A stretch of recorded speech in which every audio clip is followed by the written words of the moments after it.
All right.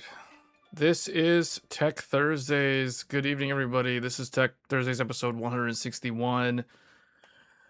Uh this is a pretty open episode. There's not a whole lot to talk about. I kind of say that a lot on some of these, but seriously, this week there really isn't a whole lot to talk about in terms of computer hardware. The big announcement that took place this week is the Steam machine has finally been launched. The pre-orders are completely sold out in certain countries, despite the hefty price, which we are going to talk about. I don't know if Valve could have picked a worse time to launch the Steam machine, to be honest, but it felt like it kept getting delayed again and again and again, and then there were all these different rumors about when it was going to launch, and then finally it did, and now it's super expensive, and that kind of has ramifications for computer hardware and electronics going forward, at least for the enthusiast market. So we'll probably talk about that. It'll feel very similar to a live stream we did a few months ago, actually, minus the inclusion of the Steam machine now. So now we have the Steam machine. Things are a little bit more clear. I bet there's a little bit more clarity now in terms of what to expect going forward for computer hardware, because it's funny. I looked at some of the reviews of this thing, and in almost every single review that I looked at, they all tried to build an equivalent like PC that had similar specs to the Steam machine, and they were able to get the price kind of close with a few exceptions, namely the type of case that they chose or the power supply, but they could get pretty close. The other thing too is the RAM. The RAM is just, I don't know, it's just not a good time. I've been saying it all year, like this is not a good time to be building a PC.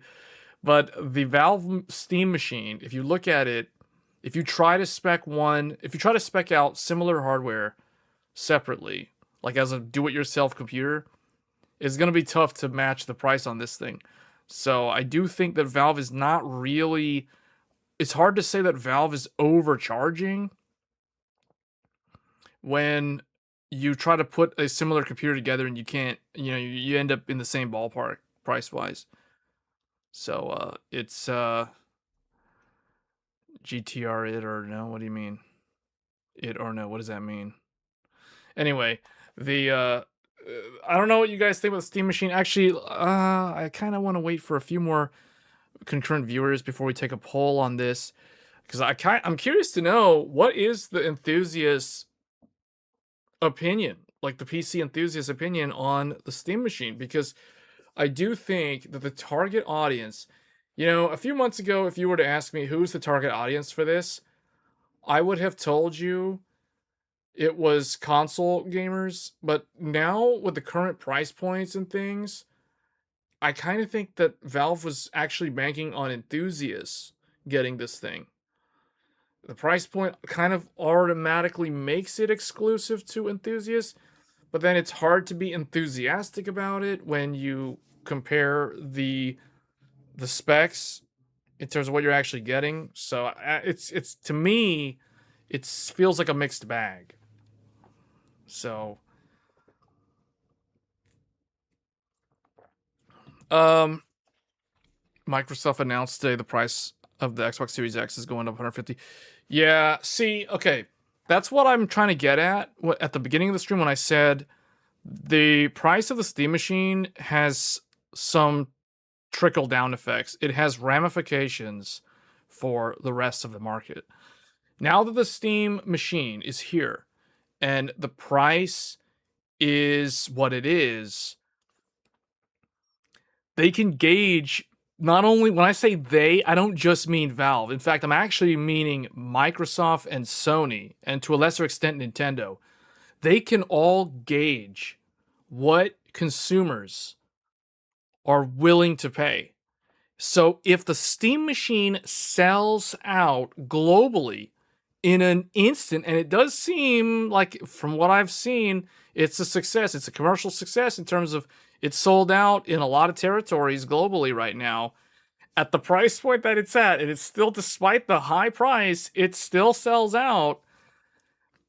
if I was Microsoft or if I was Sony looking at that, I'm like, these guys are charging close to $1,500 for the premium model, and the thing is still sold out. Maybe our consoles are priced too low. Because this thing, arguably, the PlayStation 5 Pro, at least, is more capable than this in terms of the gaming performance. You know, like this thing, it's like, okay, yeah, you can convert this into a Windows desktop if you want, or you can install whatever Linux distro you want. You can override the Steam OS, and if you wanted to, you could do that. So Valve openly gives the user freedom of what they want to install in the box, unlike the other consoles. However, if you're looking at purely from a gaming perspective, the gaming experience, arguably, the PS5 Pro can provide a superior gaming experience compared to this thing. This thing seems to have a lot more compromises required. This thing is basically a Zen 4 6-core with a equivalent to like an RD. This thing's actually weaker slightly in terms of compute units than a RX 7600. 8 GB discrete graphics card from like 3 years ago. So it's slightly weaker than that in terms of the spec, because this is like, I think, 28 compute units. That GPU that I've seen everyone compare it to is a 32 compute unit. So technically the closest priced equivalent that I've seen a lot of people try to build to match this thing, they're actually putting a slightly bigger GPU. So I don't know. It's not really upgradable outside of the SODIMM laptop RAM and the SSD. So to me, it's from my point of view as an enthusiast, I like what Valve is trying to do here, but I just think it's not enticing enough. So I don't plan on getting one. So I was a little bit interested in it last year when I heard the rumors about it, but now that it's launched at the price point that it is and what you're actually getting, nah, it's a hard pass for me, to be honest. Like if I had the kind of money that it takes to buy one of these, and if I didn't have any current generation console right now, after seeing the reviews of this thing, I would actually buy a PlayStation 5 Pro. That's what I personally would do. With all the knowledge of seeing all the reviews, knowing what kind of hardware is in there, you know, I would either build my own, or which would still be slightly higher spec than this for similar money, or I would just buy a PlayStation 5 Pro, which is technically quite a bit cheaper than this, especially since if I was actually considering this, I would only really consider the $1,400 to $1,500 option, because there's no way I'm buying the one that only has like what is it, like 256 gig storage or something, and whatever the base model is, that's a hard pass. One stick of RAM, that is definitely a hard pass. So I don't know. It's tough, man. The total to $1,500. $1,500 more than the 2 terabyte without controller Steam machine. This is far more powerful machine. Wait, what are we talking about? What are we comparing this to? The GameCube? GameCube is worth it. Just needs to be bundled with Half-Life 3. Oh, GabeCube. I was gonna say, like, wait, GameCube? What? GameCube? What? Oh, GabeCube. Yeah, okay. So, you guys need to remind me again, what is the spec of the base model? So there's two different ones. There's Steam Machine Base, and there's Steam Machine Premium. The premium one I know has a 2 terabyte. 2 terabyte SSD.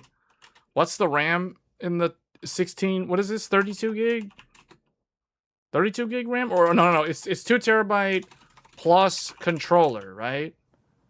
Yeah, they're all single stick. Oh man, that sounds so bad. And this one is, what is this? What is it? It's 512 GB with no controller. No controller. I don't know, man. The base model sounds like, okay, how much is the Steam controller? Is it even possible to buy a Steam controller right now, or is it all sold out, like separately? RAM speed is definitely 5600. It's the standard SODIMM. It's the same SODIMM that you can go buy from Micro Center. It's that typical Micron DDR5 SODIMM 5600. Steam controller is $200. Oh wow, that's expensive. Is that a Hall Effect controller? At that price, it better be a Hall Effect controller. Just saying. The Valve engineers said they are at the mercy of the RAM makers. Yeah, but you know what? The other thing that Valve engineers, what Valve in general is not telling the public is that Valve is making so much money off of the Steam platform every year, every quarter with game sales that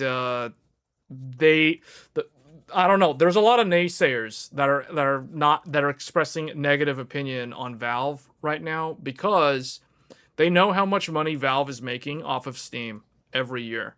And the amount of money that Valve is making, you would think that they would be willing to subsidize the cost of the Steam machine to an extent, at least to get it off the ground. That's what all the console guys do. So, to me, that doesn't look very good. It's not a good look. Steam controller, $200. Steam controller is $99. Hall Effect is the best we have for Walk right now. Steam is... Oh, it's TMR. Oh, which is better than Hall Effect.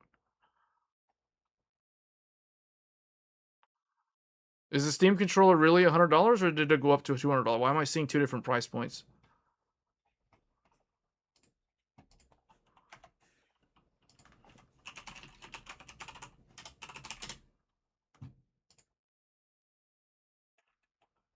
Steam controller is $100 on Valve's website.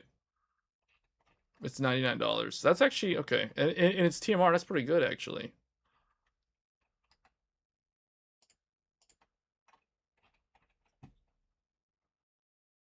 Right here. Steam controller, $99. That's not that bad. So, but see, now, does that justify the price of the premium one? If you can buy this separately, assuming it's actually in stock, it says login for reservations. That doesn't seem like it's in stock. But if you look at, so the price of this is like around $1,500, and the price of this is around what, $1,100? Is that, am I right on those numbers? I'm pretty sure I'm close.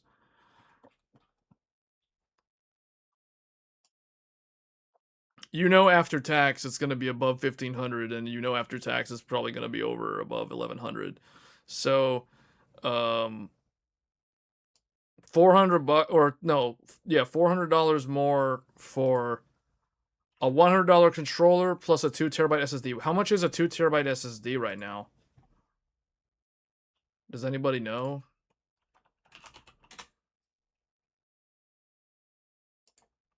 Let me see. SSD. Lowest price. Wait, no, 2TB. How do we do this again? How do we find the SSD price? You go to Micro Center, you click 2TB. See all Micro Centers, and then minimum price, lowest price. I always buy the cheapest one. Okay, well, you can't buy a SATA. So it's going to be about $300. $300 for a 2TB Gen 4x4. That's crazy. That's like three times the amount of money that I'm willing to pay for an SSD. That is insane. That's insane. And that's Micro Center pricing. That's like the best pricing. So, whoa, that's bad. Oh my goodness, that's bad. So hold on. Maybe they're not overcharging then. They're not overcharging because it's like $300. So 2TB SSD. Well, you can put it right here. I don't even have to do that. This is 300 plus 100. So that equals $400. So they're not actually overcharging, guys. They're literally not overcharging for the premium. I just proved it. That's crazy. This is literally the best way to go. Like, don't buy this one. That sounds so bad to say, but that's the truth. They're not overcharging for the SSD. That's insane. $1,500. $1,500. Oh my goodness. How much is the PlayStation 5 Pro? PS5 Pro isn't this like $900 right now? Wait, what? $900? $900 with 2 terabyte SSD. Internal. Which means you could still, if you wanted to spend more money, you could add more storage to PS5 Pro without taking away from the existing 2 terabytes.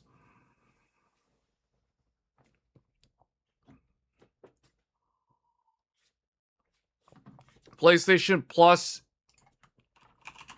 PlayStation Network, Essentials. I think it's like 70 or 80 bucks. 80 bucks. 80 bucks a year. 80 per year. PSN equals 80 per year. So that's actually, to me, this looks like the better deal. I don't know. I mean, this is 1,500 versus 900.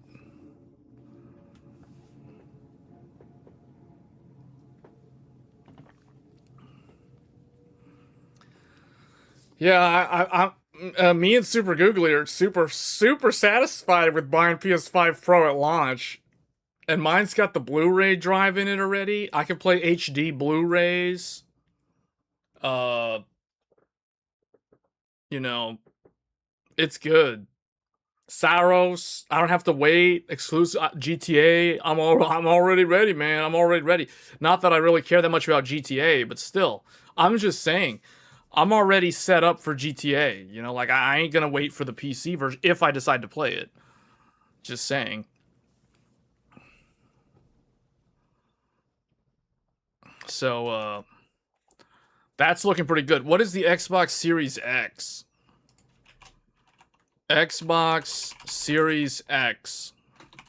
What is this? Is this 650, I think? Or is it 700 now? What's the price of Xbox?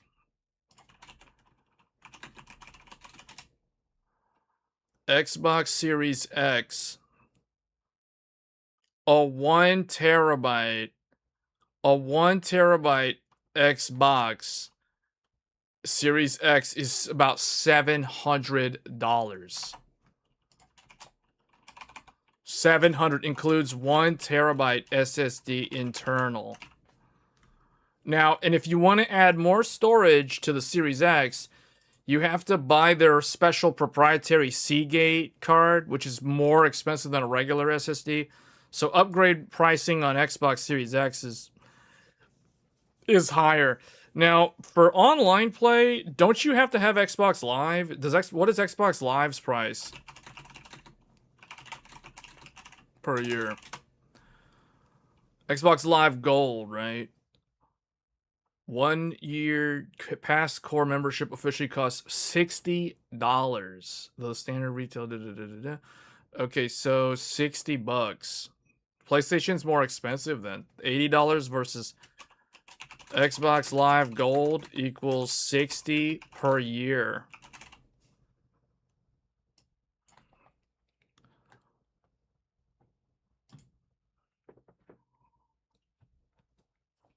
So $700 versus $900. Okay, and then finally we have PS5 Standard. PS5 Standard is $650, I believe. It got increased again. Yeah, it's $650. $650 with a 1 terabyte. 1 terabyte SSD. Does this include the... Okay. Includes the Blu-ray drive. So both of the all these consoles that I'm showing here. Oh no, the Pro doesn't have a Blu-ray.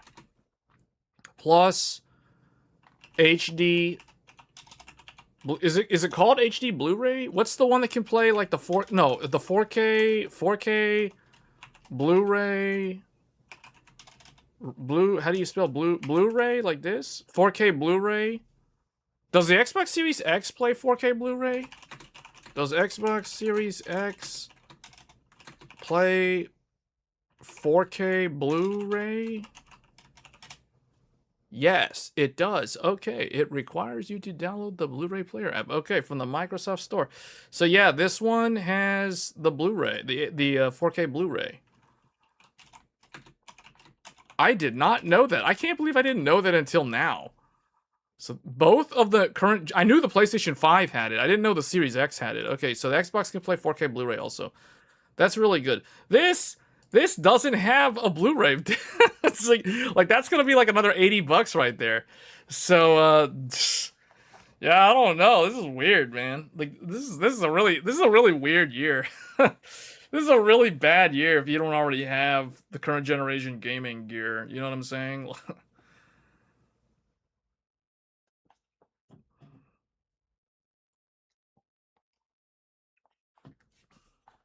Man, I can't believe just looking at this though. This is less than half the price of this. Like it's less than half. If you include this, it's still about half the price. So I don't know. This is really, it's a tough choice. Personally, I would still go with the Pro over the Steam Machine and these other two. I just think like these two feel so weak now by comparison that I don't know. Because these two, the prices have gone up. But the weirdest thing that I can see the Steam Machine doing, the Steam Machine is actually going to help drive sales of PS5 Pro. And maybe to a lesser extent, well, Series X. Because Grand Theft Auto 6 is going to be on all of these later this year. So, you know, if someone's looking at the Steam Machine, because their friend, some PC enthusiast, told them, oh man, the Steam Machine's out. And they go and look it up, and they look at how much it costs and what you're actually getting. And then when they find out GTA 6 is not going to be on PC this year, so they're probably going to be like,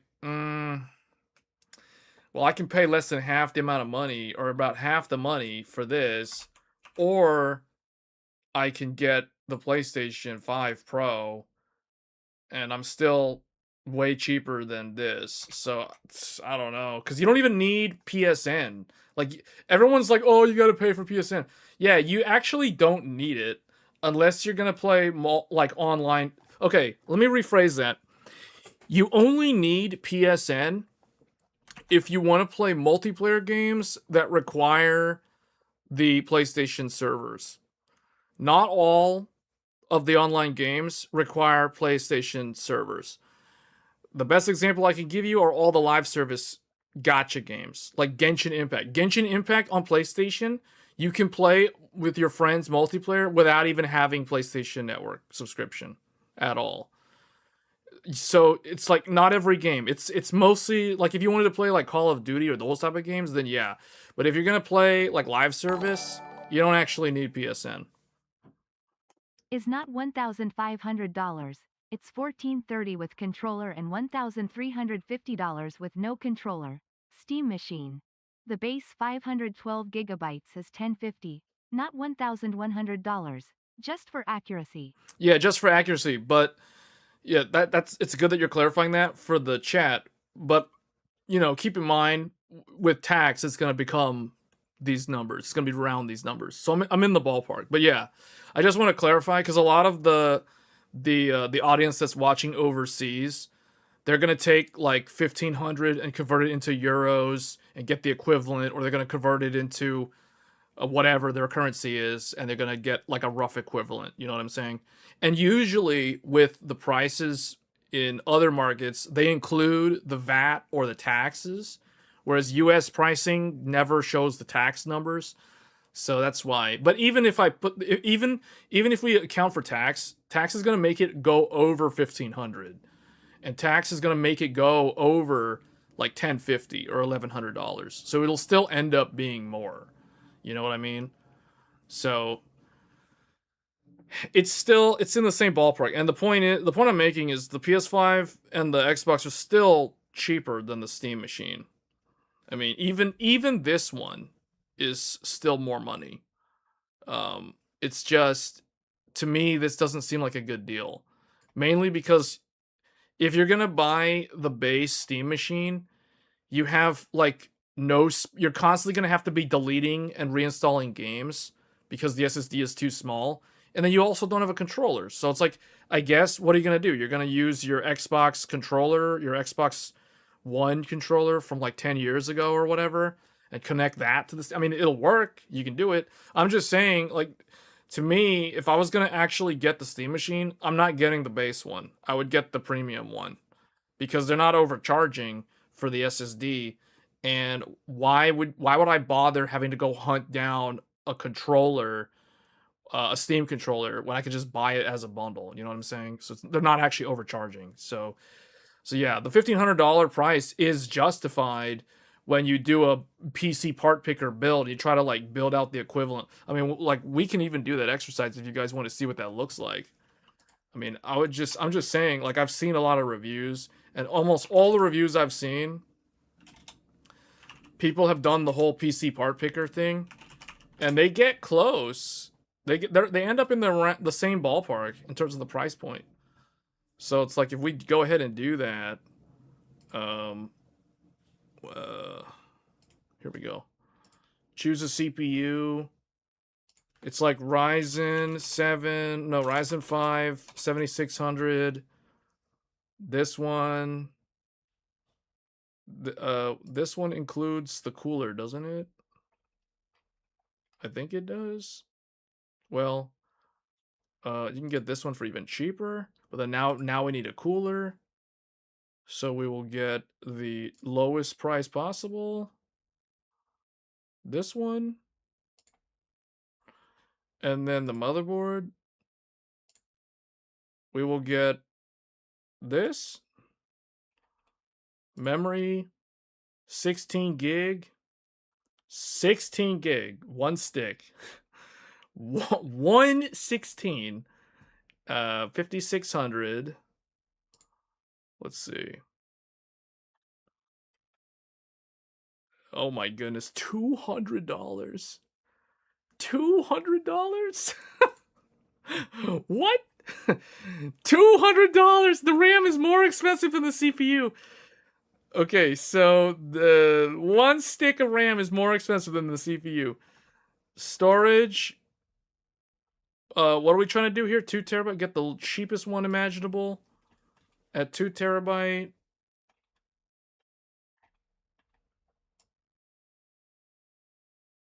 This is 8 terabyte, dude. Okay.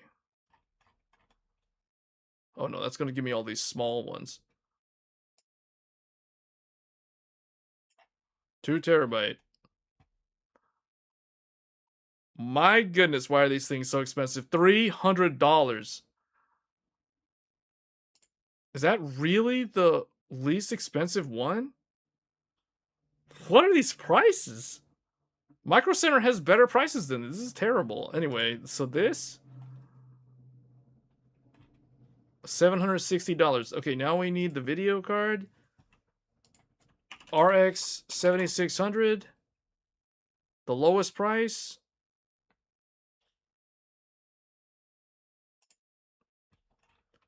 And then a case. This. Oh my goodness, we're already at $1,000. We don't even have a power supply. We don't even. Okay. What is the power supply in the Steam machine? I don't know. We'll just get like a 600 watt.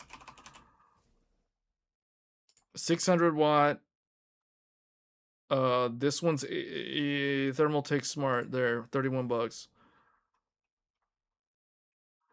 We don't have a controller, but you guys get what I'm saying? Okay, $1,100.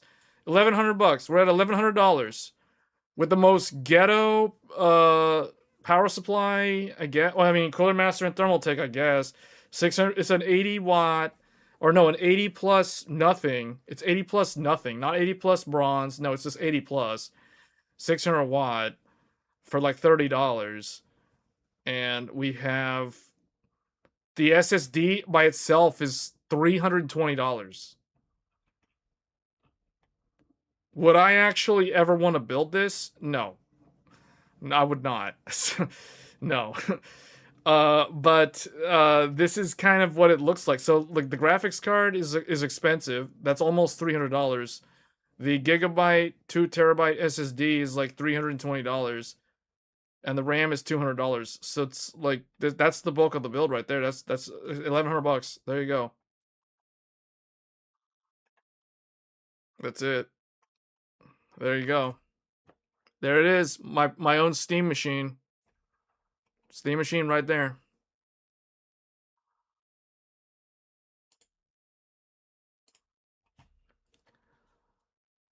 The CPU is equal to the Ryzen 5 5500. Isn't it Zen 4 based with DDR5? I wouldn't say it's equal to Ryzen 5 5500. That's a DDR4 CPU.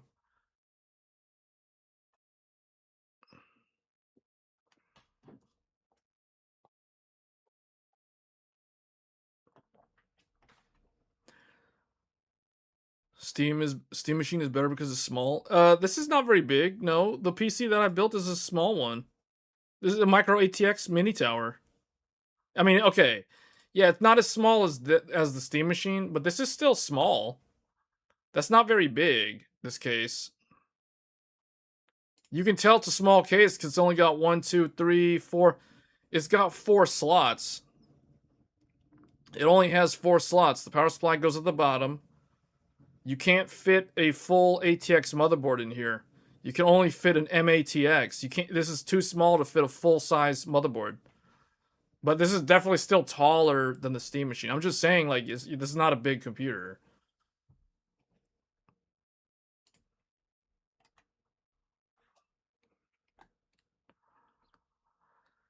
Silverstone, man, we're talking about trying to build a Steam machine equivalent.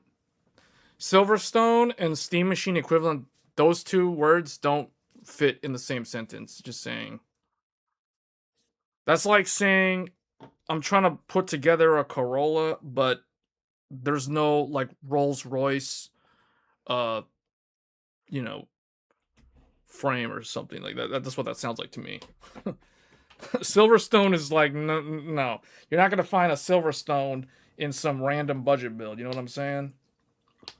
Silverstone is like the highest of the highest end.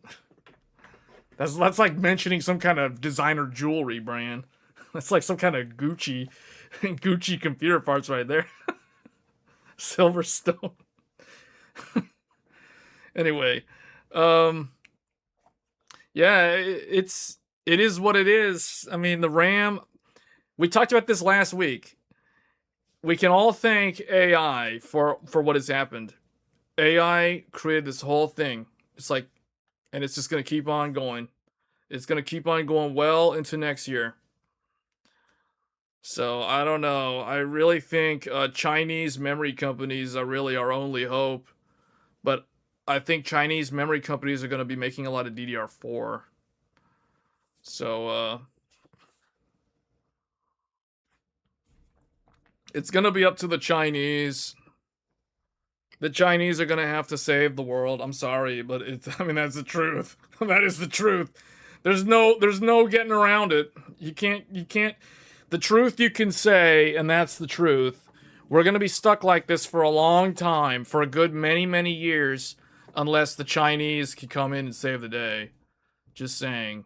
I'm just going to tell it like it is, because that's the truth. We got PlayStation 6 coming about 1.5 years from now. And, guys, seriously, like Steam, pricing this around $1,500, or okay, $1,100 for the base. But look at what you're getting with the $1,100. You don't even get a controller for $1,100. And your storage space is like half the storage of the $650 PlayStation 5. And the PlayStation 5 still includes a 4K Blu-ray. So if you want to watch 4K Blu-ray, it already has it. You know what I'm saying? So it's like, wow, the value, it's making the current consoles look like good value. That's the only thing that I think this is accomplishing. Because before the Steam Machine existed, there was so much negative news about how the consoles have gotten more expensive. This is the first time in our history where the current generation consoles have gone up in price. Your investment in a gaming console actually appreciated in value. When does that actually happen? Usually the only way that can happen is if you have an antique. The best example I can give you is if you're somebody who bought an original PS3 60GB. If you bought a 60GB PS3 and you held onto it and you paid $600 for it at launch, you could probably sell it for, if it's in good working condition, you can sell it for like $700, $750, $800, into certain markets. If it's like pristine condition and stuff. So it's like, that's like one exception. That's not normal. That's not normal for consoles to appreciate in value during their active life cycle. Because this thing is a vintage antique. Well, I wouldn't say it's a vintage, but this is an antique. It's a retro console. So yeah, it's retro. So it has value to collectors. But this is not retro. This is supposed to depreciate in value. It's not supposed to go up in value. You don't buy an Xbox as an investment property. You know what I'm saying? Like, you don't go and buy a console knowing that you're buying it as an investment, that you can turn around and sell it in the future and make like $200 or more in profit. Like, that's kind of ridiculous. But that is the market that we live in right now because of the whole AI thing. So this has never actually happened in history. But so everyone's been saying how the consoles are such bad value right now. Well, then all of a sudden, the Steam Machine shows up. And now all the Steam Machine has accomplished is it has further justified or improved the value proposition of the current generation of consoles. It hasn't actually made it worse, it's made it better. That is very ironic. It's interesting. It's fascinating, actually, because this never happened in history before.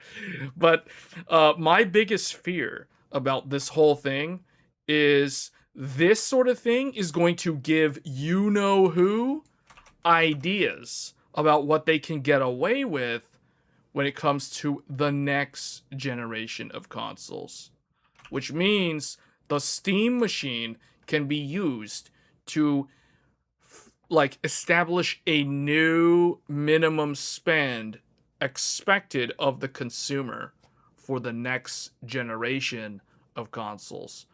And that has a trickle-down effect on the PC gaming market. Because if the console base level goes up in price, a rising tide lifts all boats.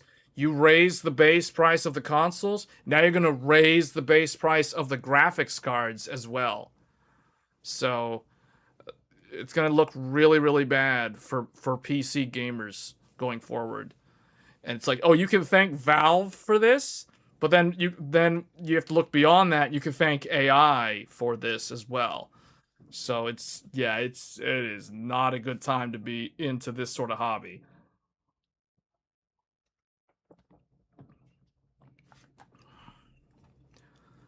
If the PS5 Pro included the Blu-ray drive, I might be tempted at $900, but it's technically $980.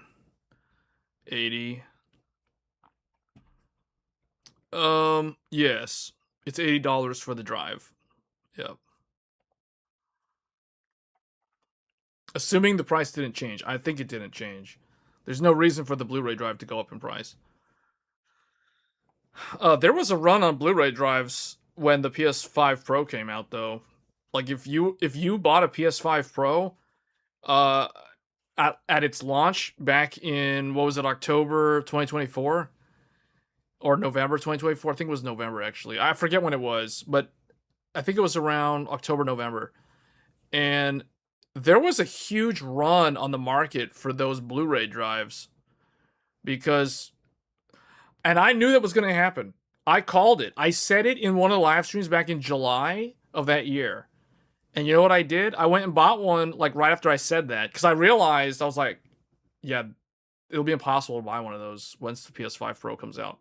And sure enough, literally, like I remember I wasn't the only one that said that.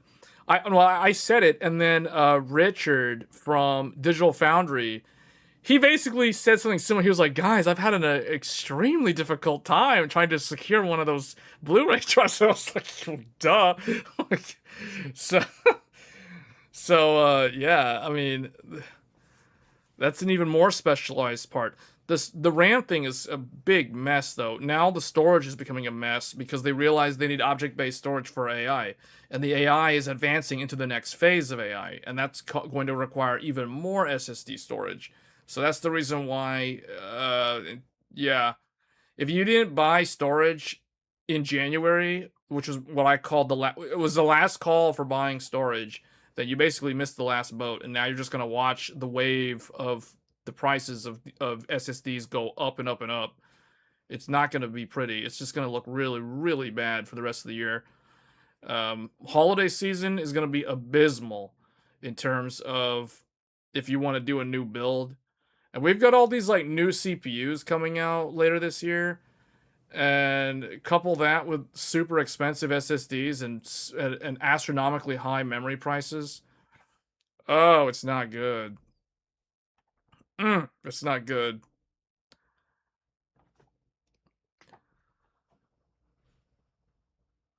In May, June of last year, you bought 96 gig Trident Zeo. Yeah. Yeah. That's the exact same RAM that I told people to get. Yeah, I bought that RAM in, I think, December of 2023. Or somewhere around there. It was a while back. Maybe it was December of 2024? It might have been 2024. I have to go back and look because I've done all those memory videos. Man, when I made all those memory videos, that feels like an eternity ago now. Because that was when RAM was so affordable. I feel like it would be kind of insulting to make RAM videos right now. You know what I mean? Like 192 gigabyte DDR5 build. Man, that would be just disgusting. 128 gigs, 192 gigs. Oh. That's one thing that is going to change, though. Memory. We are entering into a new era, guys. The next generation of CPUs is going to be all about memory bandwidth. Memory bandwidth. Game developers have been asking for it for a long time. It's finally starting to happen with the next generation of CPUs. Memory bandwidth. Basically, the next generation of CPUs are going to be a lot more like Apple in terms of their thread performance and memory bandwidth. They're obviously not ARM based, but they're going to have a lot of memory bandwidth. We've already witnessed a preview of this with Strix Halo. Strix Halo currently is the best piece of silicon representing x86, and Panther Lake is also really good. Panther Lake is also a very good representation of what is possible with x86. But the memory bandwidth on Panther Lake is not as impressive as Strix Halo. But the next generation of Intel CPUs is going to be very impressive with memory bandwidth. So that's where they'll really shine. So yeah, we're entering into the next era of CPUs, and you can thank AI for that. That's why I've been saying AI is basically a double-edged sword no matter how you look at it. The positives of AI is that it improves productivity, allegedly, and that it increases or reduces the amount of time it takes to come up with creative idea creation. And then from there, the artist can iterate more quickly. So that's one of the things that AI does as a positive. The other thing that it can do is it reduces the amount of time for developers to basically narrow the scope of what they want to do. So it has like productivity improvements is what it does. But the negatives of it, well, obviously we talked about all the environmental things last week. You guys can already tell the negative things that the consumer has to deal with when it comes to electronic prices. And the other thing is, and I just lost my chain of thought on the other negative thing about it. It's also a good thing. So, what were we just talking about? The CPUs. Oh, yes. The AI is pushing memory bandwidth to be more relevant than it has ever been. And that is going to trickle down to the consumer market with the next generation of CPUs. So that's kind of a positive thing. That's a positive effect that AI is having on the electronics, computer electronics in general, computer electronics. So, uh, without it, I feel like there'd be less incentive to innovate in those areas. So we would end up getting the same kind of thing that we've gotten for the last 5 years now. So,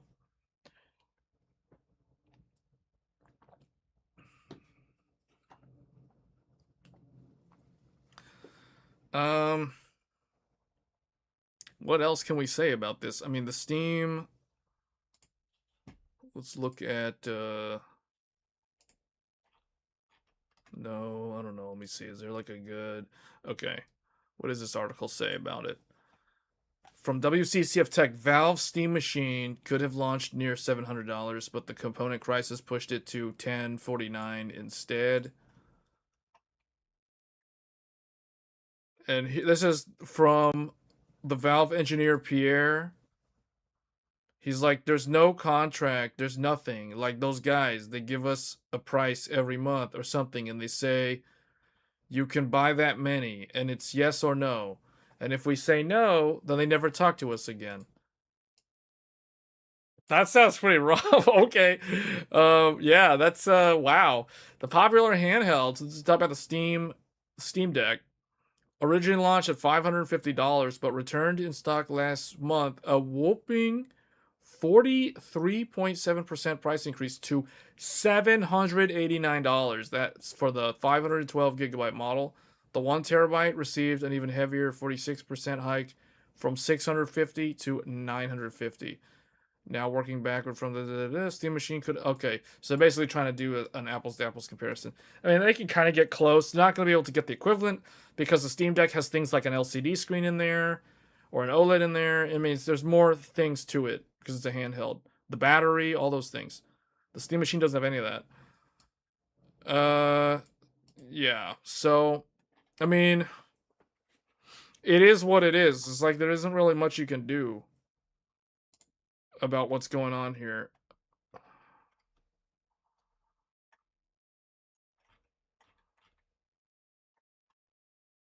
Let's see. Qualcomm.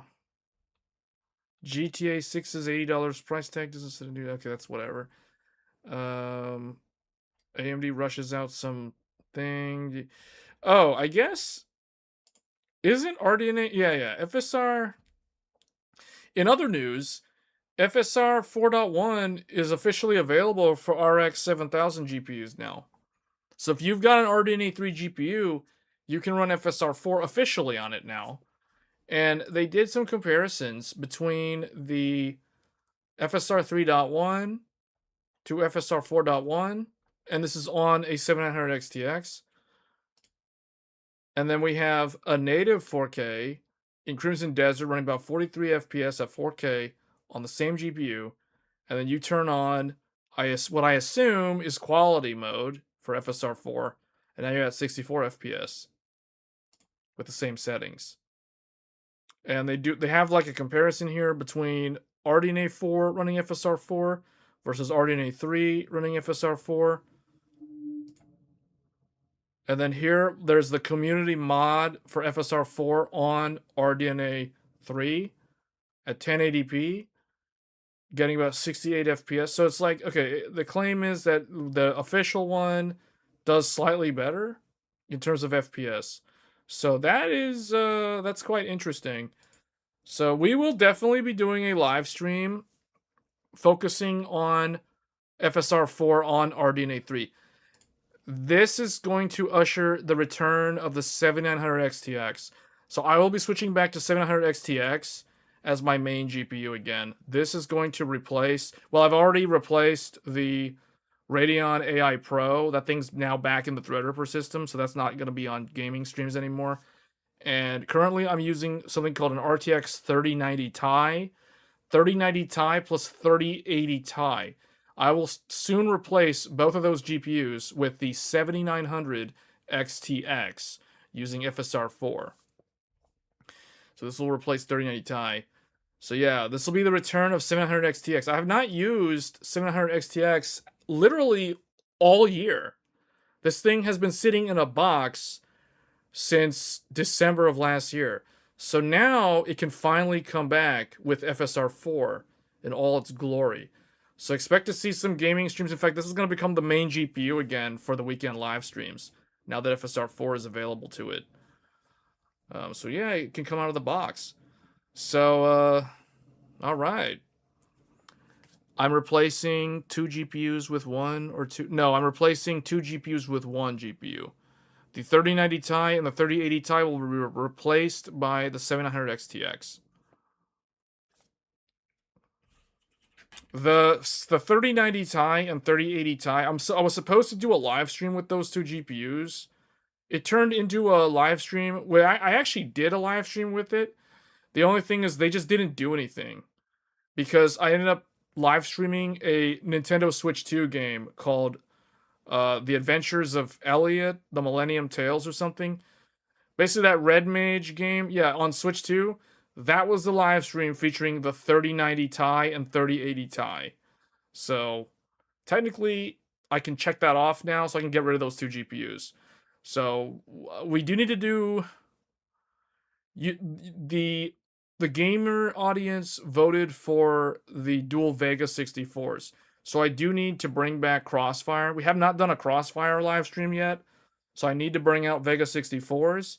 And then after Vega 64s, when it's all said and done, because once we're done with GTX 1080 SLI, for those of you that have no idea what I'm talking about, on the weekend live streams that I've been doing for the last 2 or 3 weeks now, I've been doing retro, well, not retro, but I've been testing old hardware. Like, first it was DDR3 desktops plus GTX 1080 SLI in modern games, like DX12 games. And what I learned is that DDR3 is completely irrelevant for gaming with modern games. It's pointless to use now. So you kind of have to upgrade. Which is not good news because, you know, if you're still on DDR3 and you want to play modern games, there's not a lot of good options besides buying expensive memory or buying used DDR4 or just buying DDR4 for some reason. But that feels so old now. So we've been doing DDR4 streams recently, and DDR4 is definitely still relevant for modern gaming. You can game on a Zen 3 or a Zen 2. Zen 2 is starting to get a little bit slow now from what we've shown in the live stream, but Zen 3 is still very good. And even better is if you have an X3D, like a 5800 X3D, which literally just relaunched today, funnily enough. I don't know, it's kind of weird, because it's like, DDR5 is way too expensive right now, but DDR4 is also kind of expensive, but a lot of people still have DDR4. So 5800 X3D came back, and it's $100 cheaper than it was when it first came out 4 years ago. So maybe that's the smart thing to do, oddly enough. If you have a RTX 30 series GPU, it seems like that would be a good idea, because that's a good pairing. Or RDNA 2, or even better, RDNA 3, because now you get FSR 4. So, I don't know. It's kind of, I mean, you got to look at the positives. This year is not a very good year for positives when it comes to computer hardware, but, I mean, there's definitely some slim pickings, and it seems like there's a few of them out there that are pretty good.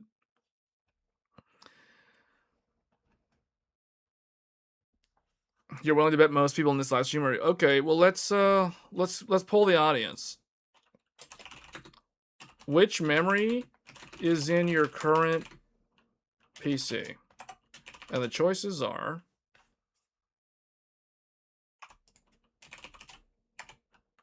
these are the choices.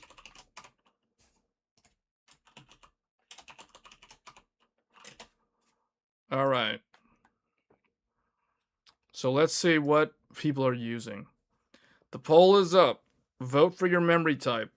Which memory is in your current PC? DDR3, DDR4, DDR5, or LPDDR5X?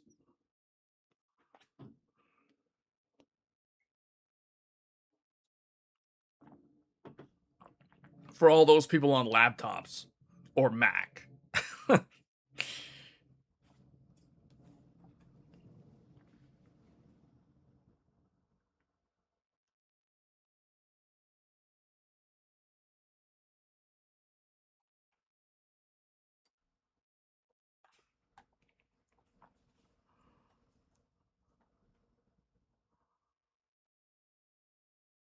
So it does seem like most people do have DDR5 already. It does seem like, wow, 87% are already on DDR5.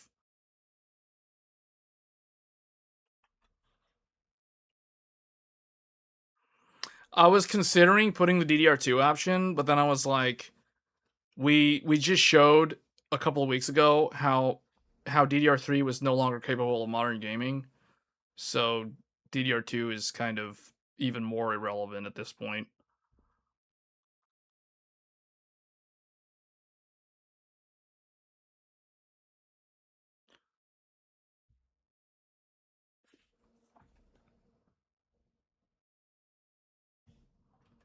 So let me see.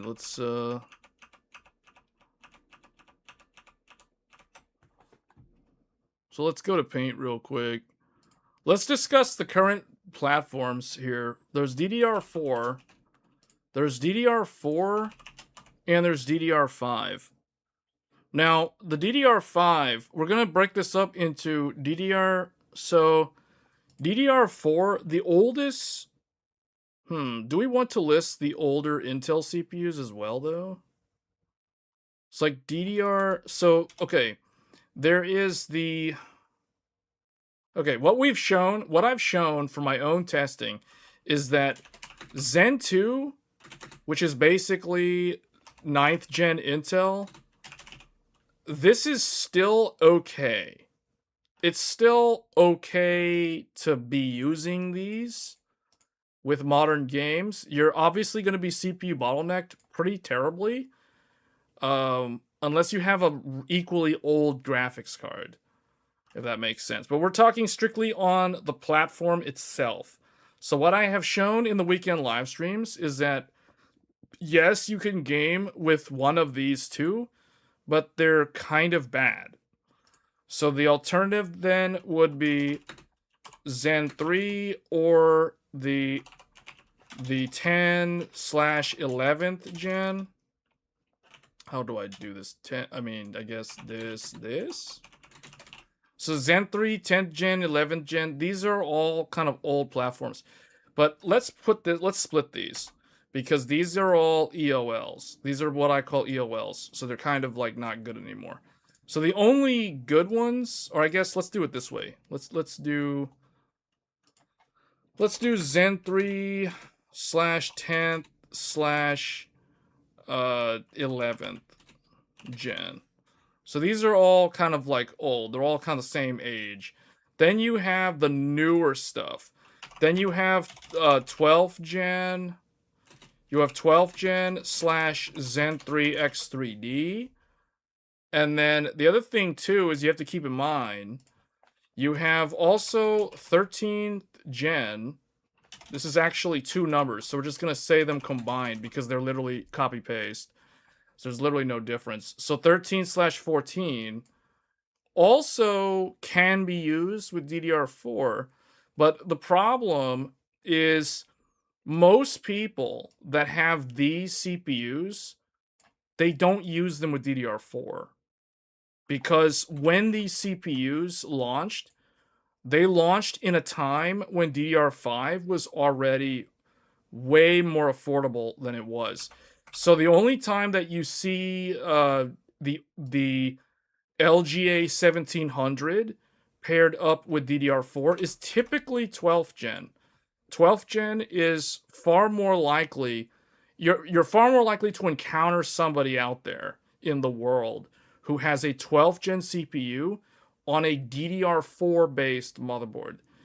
If you encounter someone with a 13 gen, they're more likely to have a DDR5 motherboard. Unless there's somebody who started with 12th gen and then upgraded to one of the newer CPUs. Like they basically did a drop-in socket upgrade with a BIOS update or something.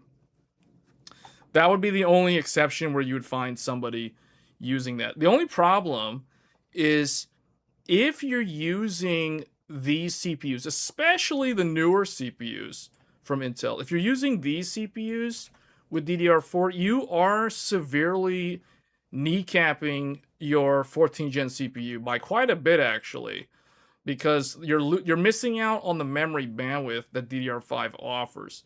So that's the reason why this is not actually a very good choice for a 14th gen CPU. Now, the only way I can see somebody going this route is if they already have DDR4, they don't want to buy DDR5, which is definitely understandable, and they can get one of these from Micro Center for relatively cheap.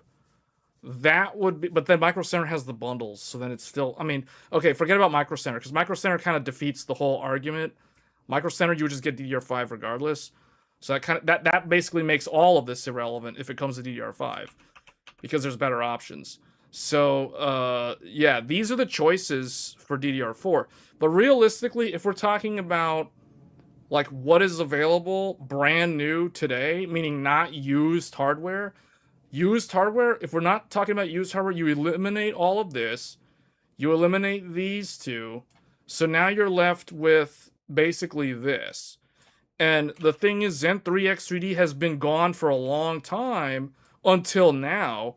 So really, your only choices on DDR4 were these, which basically means that the best choice was the 14th gen with DDR4. But what did I just say a few minutes ago? If you go with DDR4 on 14th gen, you're basically kneecapping the 14th gen CPU because you're not giving it the memory bandwidth that it's capable of benefiting from. So it's kind of a bad pairing. That's the reason why I don't really recommend these setups for DDR4, because they're not really the best choices for these CPUs. So let's look at the DDR5 options. DDR5 options, the oldest DDR5 option is going to be 12th gen. 12th gen. Then you have 1314. Well, actually, you have Zen 4. And then you have 1314. Then you have Zen 5. And then you have Arrow Lake. So, I mean, and then of course you have all those X3D ones as well. So these are the current generation 5 CPUs. But now if we talk current gen, 12th gen's not really current gen DDR5. 12th gen came out, and you gotta tell the truth when you're talking about these things. So it's like, what's the oldest one of these? 2019, Zen 2. And 2020, 10th, and Zen 3. You have to put things into perspective. You can't just be like, oh, well, you know, you could just get a 14 gen with DDR4. Yeah, you can. That's not really the best idea, though. So 2021, what do we got? 11th, 12th. 2022, what do we get? Zen 3 X3D, Zen 4, 13th. See, people don't think about how old some of these products actually are. 2023, what do we get? Zen 4 X3D, 14th gen, refresh of 13th gen. 2024, Zen 5, Arrow Lake. 2025, Zen 5, X3D, although technically, AMD went and pushed out that 9800 X3D around the time of Arrow Lake's launch, but I'm talking about the big Zen 5 X3D. So those are 2025, that's last year. Now we have this year. We have Nova Lake. So, and then possibly Zen 6, maybe, although I don't know about that one. So, Nova Lake, though. So, these are your DDR5 and DDR4 on a timeline.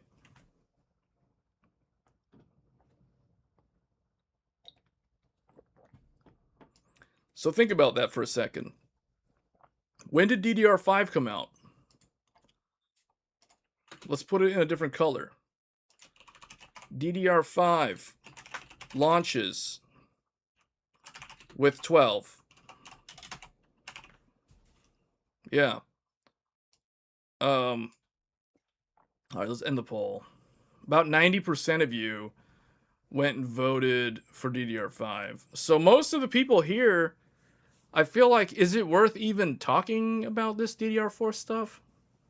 Because most people here are already on DDR5. It kind of, I don't know, it's going to kind of defeat the purpose.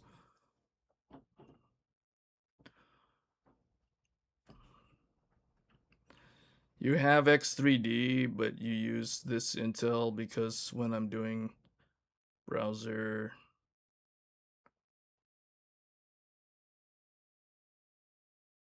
remote logged in, you're remote logged in. Okay, I don't understand what that means, but in general, DDR5 launched with 12th gen in 2021. So I don't know anybody personally that bought DDR5 alongside 12th gen in the pandemic.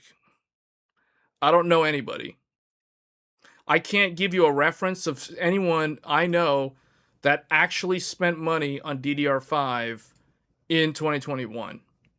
The only people I know that got DDR5 in 2021 are reviewers who got review samples of DDR5. That means they didn't have to pay for it. So, because this is not cheap. DDR5, when it launched, it's ironic saying this now, considering how expensive DDR5 is today. But DDR5, when it launched, was almost as expensive as it is now. So from 2021 to 2025, so for this whole chunk of time here, the price of DDR5 only went down. It got cheaper and cheaper and cheaper.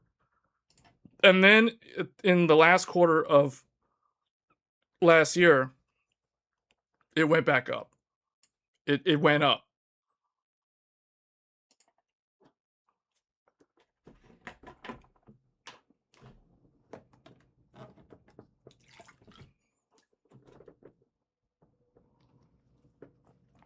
So if most of my audience already has DDR5, then you guys have already gone through at some point in the last, what is this, 4 years?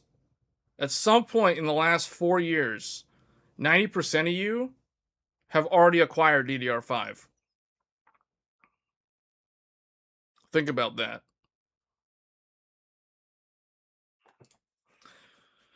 So I guess maybe most of you aren't really fazed by the whole DDR5 thing, because that could be a huge determining factor in terms of what these upgrade cycles look like in the next generation of CPUs. You know what I'm saying? So,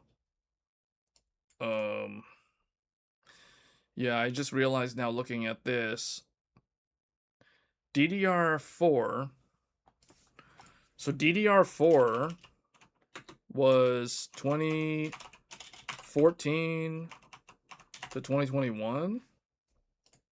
What was DDR3? DDR3 was 2008 to 2014.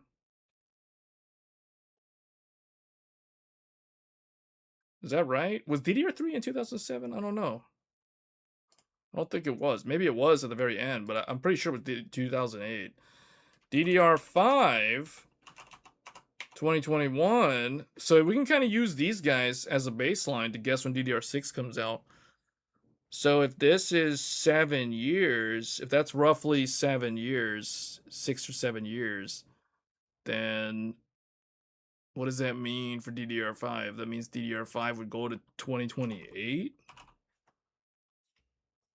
And then you get DDR6 in 2028? That means that the next generation is probably the last DDR5 generation of CPUs. Probably. I don't know. I could be wrong. I don't know. I'm not an expert on DDR3 because I don't really remember. First of all, I have zero experience with DDR2, just FYI. Oh, it was 2007? Okay, so yeah, I was off by 1 year. So this is actually 2007. So then it ends up being the same amount of time as DDR4. This is 7 years. This is 7 years. This is 7 years. So a memory generation equals a console generation. RAM equals console generation. Huh. That's interesting. That's an interesting observation. Although I think current gen consoles, I don't actually know what type of RAM. Those things are using, what are they using, like LPDDR5 or something? Or some other type, maybe it's DDR4. I don't know what the consoles are using as memory. I just know that in terms of the lifespan, RAM lifespan is about the same as console lifespan.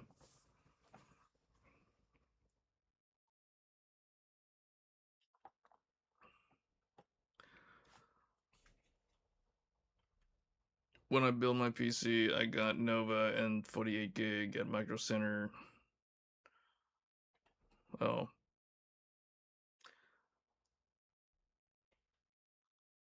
I mean, all I do, guys, is I look at like, see, the thing is, what I think a lot of people don't realize is that you can use previous hardware to estimate current hardware's lifetime.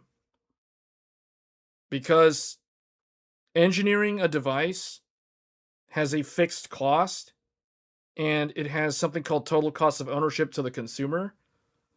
So you think about, if you're designing something, how long do you expect it to last before it's going to be replaced by the next project? So consoles are 7 years. Total lifespan is 10 years. Roughly 10 years. But active lifetime, expected active lifetime, meaning when that console is at its peak and when it is considered the thing that people want, that developers will push their games to be on, 7 years. And RAM seems to follow a 7-year lifespan as well. Ironically enough, RAM seems to match or equal to a console generation of 7 years, roughly. So that is actually quite interesting, because I remember. So maybe it was actually quite good that I did those vintage live streams with DDR3, because I did not realize like how old DDR3 actually is. That's like gaming on PS3 in 2026.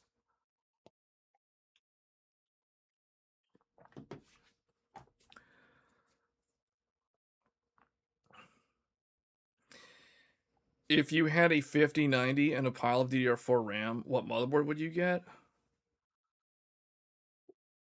Um, like which one I would actually dig out of storage?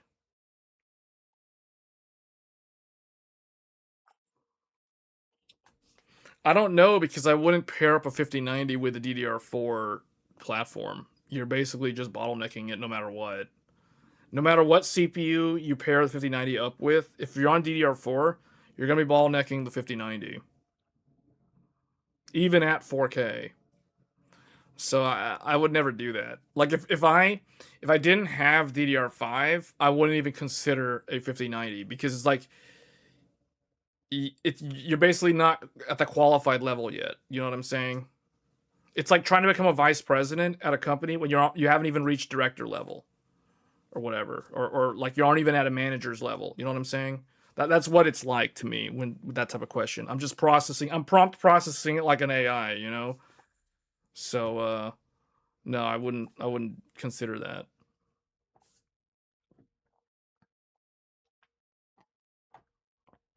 None of them. None of them, because first of all, well, there are a few. There are a few. Well, you can't even. The nice thing about the DDR4 motherboards is DDR4 was like the last time. There are a few DDR5 motherboards that can do SLI, but 5090 can't even do SLI. So it kind of, I don't know. What's the use case here? DDR3 platforms are obsolete. DDR3, yeah, they are. If you saw the live stream, they're definitely obsolete. Unfortunately, a lot of them had SLI though. It was a different time though. When I think about the old platforms, one of the cool things about them are you had those dual GPU SLI or Crossfire setups. Man, so many DDR3 motherboards supported those features. And DDR4, so many of those DDR4 boards supported the multi GPU. Then it all kind of went away with this generation. The current DDR5 era is so geared toward single GPU. So I've seen so many expensive motherboards that don't even have the dual X8 slot layout. Which now that I've thought about that more and more because of all this AI stuff, I've realized from now on the only motherboards that I'll consider getting going forward are dual X8 motherboards for a mainstream platform.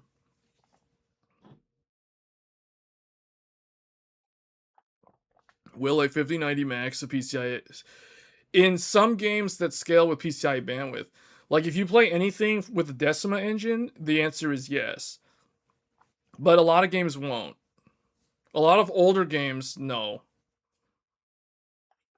But I'll tell you, Decima engine does scale with PCIe bandwidth. So if you cut the lanes in half, or if you run on older generation PCIe protocols, you are going to be losing quite a bit of performance.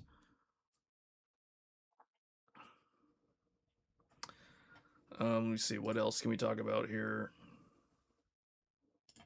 Oh, well, we were talking about DDR4, but most of you already have DDR5.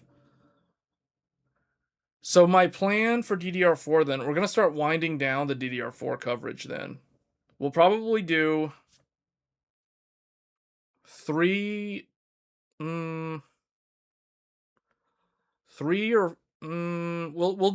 we need to do one more GTX 1080 SLI live stream.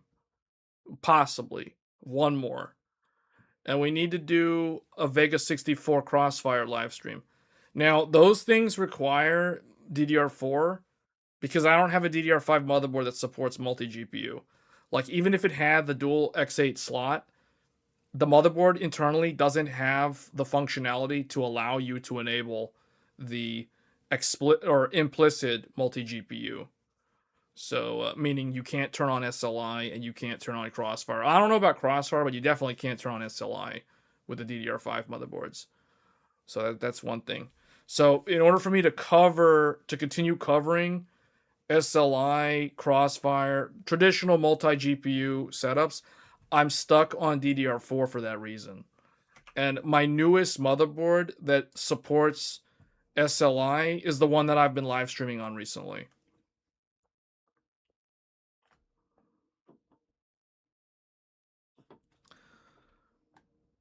For AI though, the CPU doesn't do well actually the CPU does do stuff for AI. If you overflow into main system memory, then there is a difference there, but I'll be honest with you, whenever that happens, it just becomes really really slow. Regardless of whether you're using DDR4 or DDR5, it just becomes slow. All right. Let me see.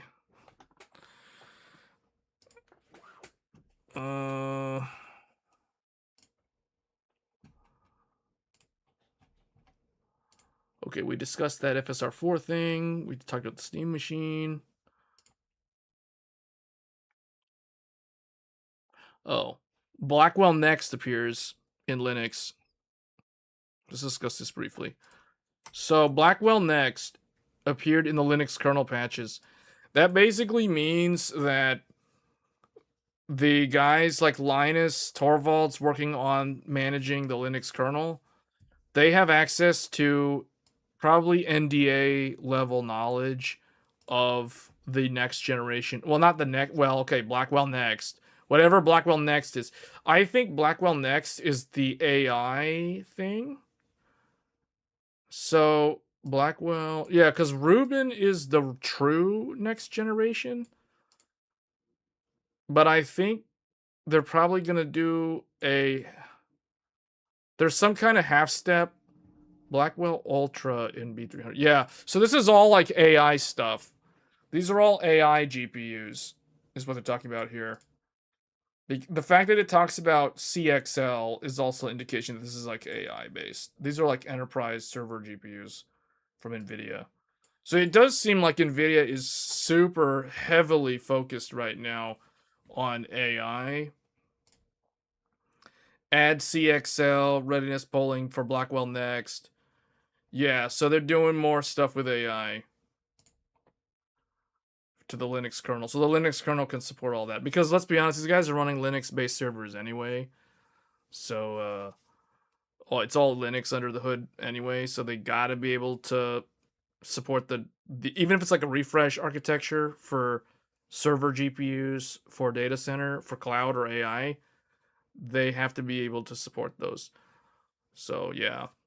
Okay, so I guess so this is kind of a nothing burger for gamers. It's all like the big heavy duty AI stuff that they've got. All right, well I just saw Blackwell Next. I was like, wait a minute, does that mean we're getting new RTX? No, doesn't look like it.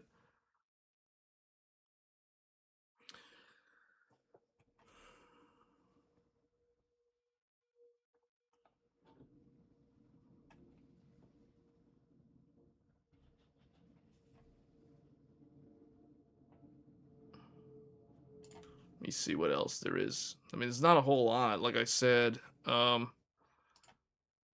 6 pre-orders are today. I don't know. You know what? I'm actually kind of curious to know if my audience is actually planning on playing this game.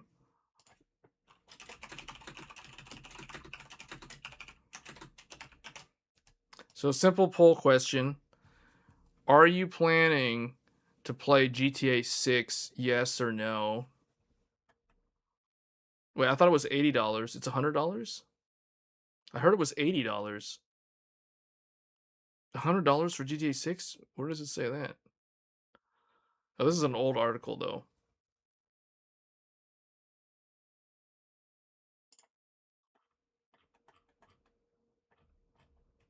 GTA 6 $80 price tag doesn't set a new AAA games price floor, but it does widen the gap between the haves and the have-nots, says analyst. Yeah, that's another thing though. See, that is kind of the other thing that no one's actually been talking about.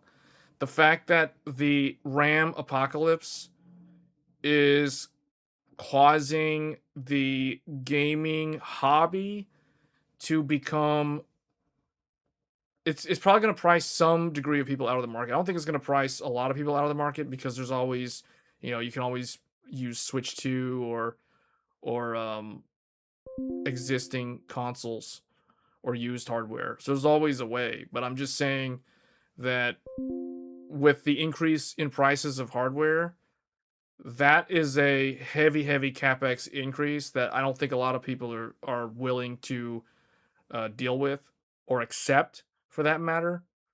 So, I don't know.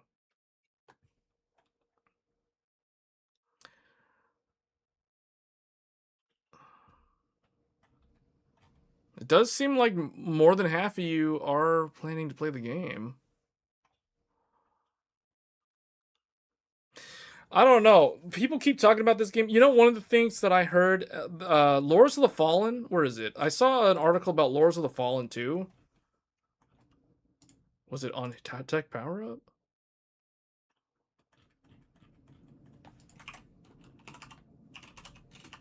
I saw an article that said Lords of the Fallen 2 has moved their launch to next year.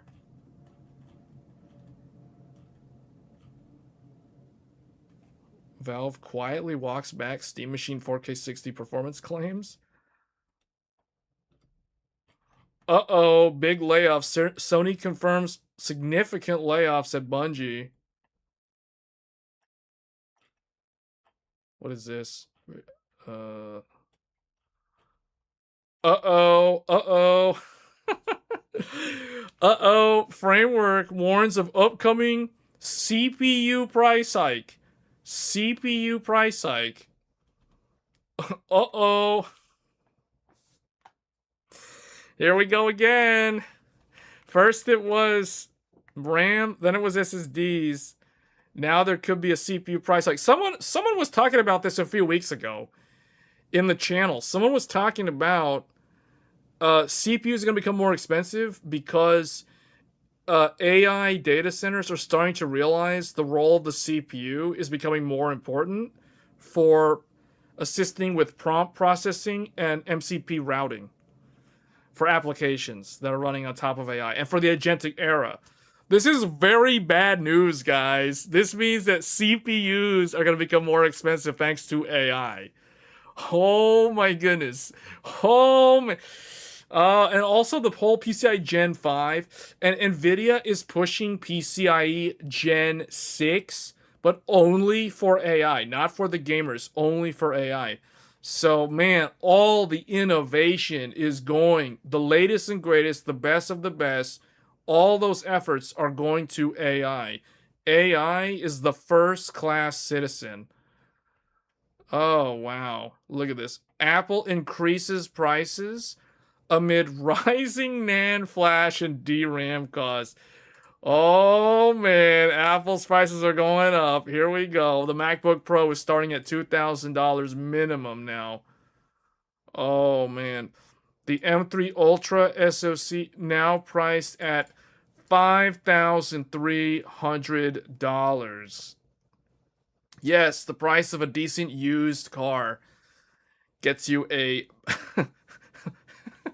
a Mac Studio. Oh wow.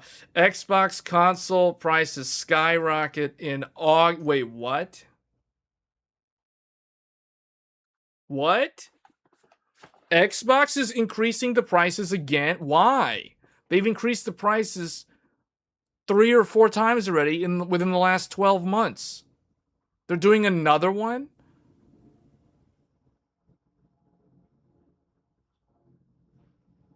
Xbox now plays out as follows. $500 for 512, $600 for 1 terabyte. What? 512? Oh, that's Series S. $600 for a Series S? What? 512 gig Series X digital is $750. 1 terabyte Series X is at $800. How can they get away with charging $800 for the Series X when the PlayStation 5 is like $600? What is the price of the PlayStation 5 Slim that comes with a Blu-ray drive? If the PS5 digital is $600, what is it, $700?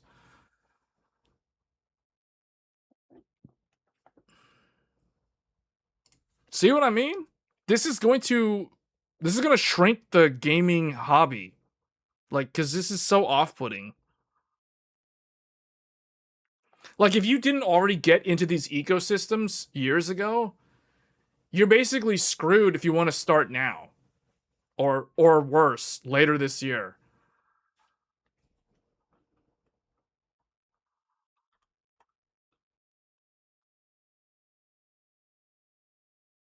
PC box target Steam machine pricing with RDNA 4 performance. Whatever that is. Razer introduces a gaming. Oh, Razer has a gaming chair. A gaming chair. Yes, a gaming chair. That's exactly what we need now. Yeah. Good RAM announces rival DDR4 Radiant Memory Series. DDR4. Wait, hold on. Is this Chinese RAM? Is this Chinese RAM? Oh, Chinese RAM is going to save the world, but it's all DDR4. It's all DDR4?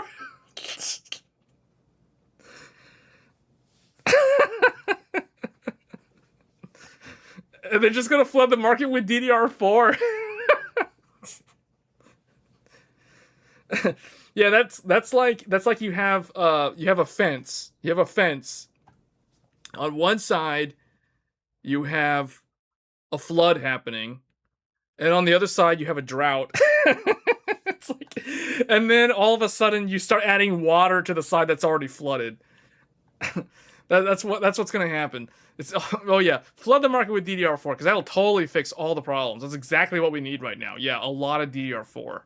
Yeah, yeah, totally. I could totally get behind that. Yeah, slash sarcasm. Uh, okay. Considering 90% of you already have DDR5, yeah. Okay, well this is not gonna do anything. I mean, okay, I shouldn't say that. In fairness to good RAM, and I guess Chinese DDR4 memory, it will help. Globally, it will help. Seriously, it will. But for enthusiasts, probably not. You know, so enthusiasts probably should already have DDR5. That's kind of the conclusion that I'm coming to based off of the poll question earlier. If 90% of my audience, most of my audience are tech enthusiasts anyway, if 90% of you already have DDR5, then all this doom and gloom kind of doesn't really. There's not a lot of reason to worry too much, unless you're only on 32 gigs. I will say that. If you only have only have 32 gigs of DDR5, then you might be in some trouble, considering what Windows 12 is gonna do in terms of resource requirements. 32 gigs is kind of minimum spec, if we're being honest. Like it's minimum spec. So especially after hearing what Epic Games presented last week with Unreal Engine 5.8 and Unreal Engine 6.0. So yeah, 32 gigs is not a very good amount of RAM. It's not very future proof, I'll put it that way. Gigabytes 32-inch 240 hertz OLED QD OLED now available. Okay, there's a new 4K. IBM debuts world's first sub 1 nanometer chip technology. This is all like, this is cool, but this is like ARM stuff. Some kind of handheld, some retro handheld. This looks like this looks like the Game Boy Micro. I don't some kind of express memory card. This is Compact Flash Express. Oh, they're doing Compact Flash Express now. Because remember, last year we saw with the launch of the Nintendo Switch 2, we saw the Micro SD Express. So now we're seeing Compact Flash Express or CF Express. So that's cool. Oh, Silverstone. Oh, what is this? Oh no, why do they have to go and do that? Why is the front of it all like closed off? So the intakes are down here. But why couldn't they have just done front to back airflow like a normal server chassis? Like why did Silverstone do this? Why do you have to go and do that? It has wheels, but oh man, they had to close off the front like that. That ruins it. That means they're chasing the trend of those aquarium cases without being an aquarium case. I don't know. To me, this is nice, but this is a hard pass just because I don't like that the front is sealed up like that. They should have they should have allowed you to install front intakes. I do not like the side intake or exhaust. Like that to me is just not good. Because I bet they want you to do intake down here, exhaust on the side. So the exhaust is over here. No. I mean, it probably works, but I don't like it.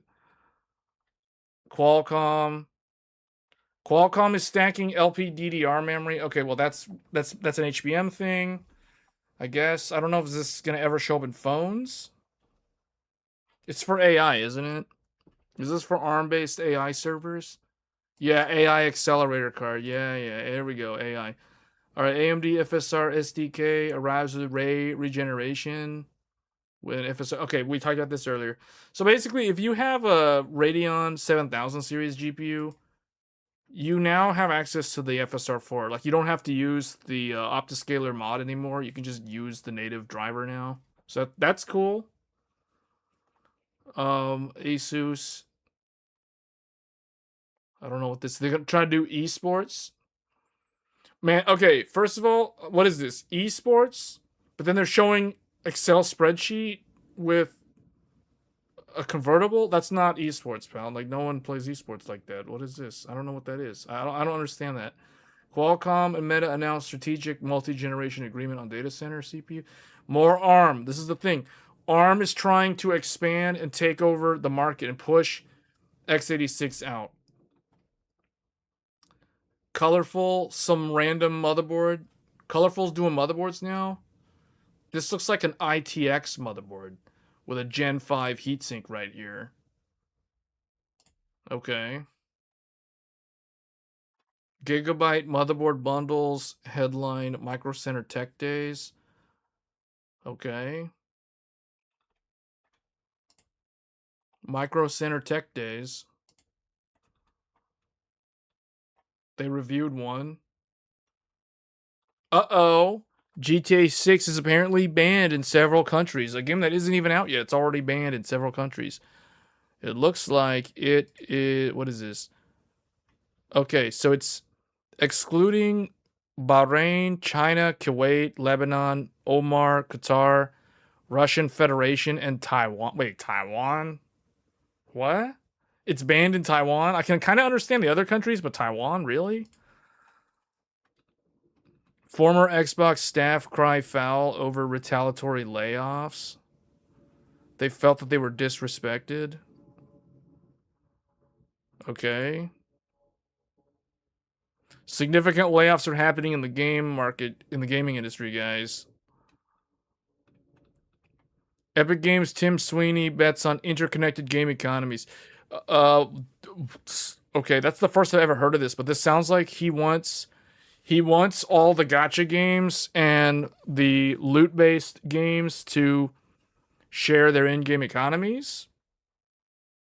Is that right? Am I understanding that correctly? He's espousing the idea that interconnected game economies and transferable in-game items are the future.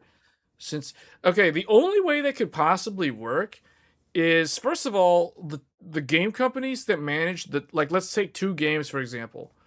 Two games that share the same, like, okay, they're both Unreal Engine games, and they're different developers.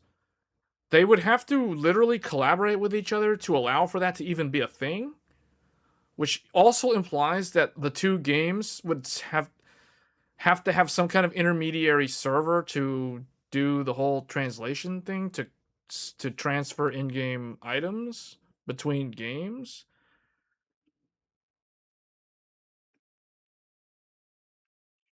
He wants Epic to have its own Roblox. You develop games in it and Epic gets 70% of the money, like Roblox. Huh? What is that? Wait, what? Roblox? I thought Roblox was like some kind of some platform thing for like Minecraft games. Isn't that what that is?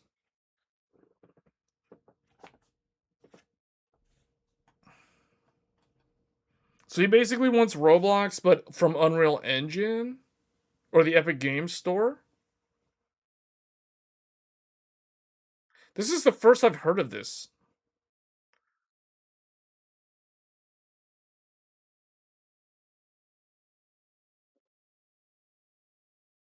Roblox is an engine with a controller platform. Roblox owners get 70% of the money. So how does Roblox? How does it work? Roblox computing platform. I always thought it was a Minecraft thing. It's an online game platform and game creation system. Does it have any good games? I feel like I would have known about it by now. Like, I mean, I've heard of it. I don't know what any of the games are on it. I mean, is it good? Like, what type of games are even on here? Like what are Roblox games? Is Minecraft Roblox? I always thought Minecraft was Roblox. I don't play Minecraft, FYI, just saying, so that's why I don't really know.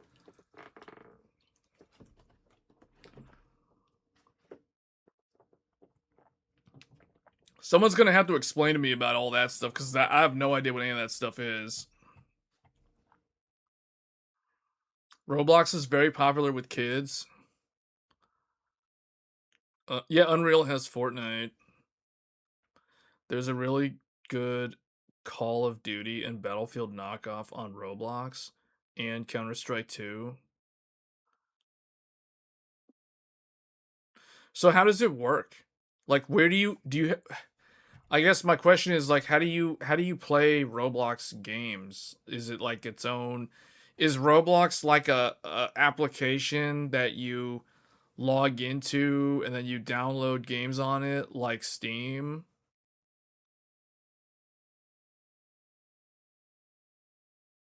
So I don't really know much about it. I know very little about this. I always thought it was some kind of platform launcher, like a World of Warcraft launcher, and you would go and launch Minecraft from it or something. You know what I'm saying? Like, I didn't really know how it works. It doesn't work with Steam, right? Like, it's its own thing. It's its own launcher, like Epic Games Store. All right, so it looks like a little bit more than half you. I'm gonna end the poll. 55% of you are planning to play GTA 6, and 45% of you are not. So I'm surprised a lot of you are not actually playing it, or not planning to play it. You download the client, you can play any published experience on the platform if it does not have an entry price.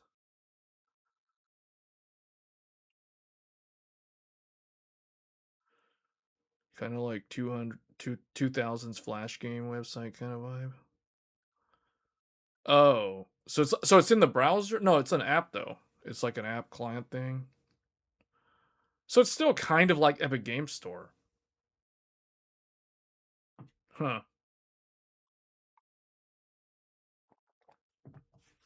Who what company, publisher, Roblox Corporation?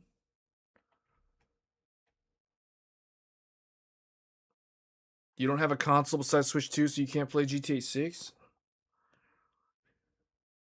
Roblox used to be playable in browsers when IE was still a thing.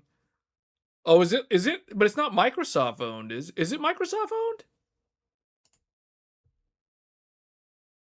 Roblox Corporation since 2002. It's an American company. It's an American video game developer based in San Mateo, California. San Mateo. Oh, but does it belong to Windows? Microsoft owns it, right? Oh man, no wonder Microsoft is making all the money. Oh man. Does Microsoft have anything to do with this? Because I thought Microsoft owned Minecraft.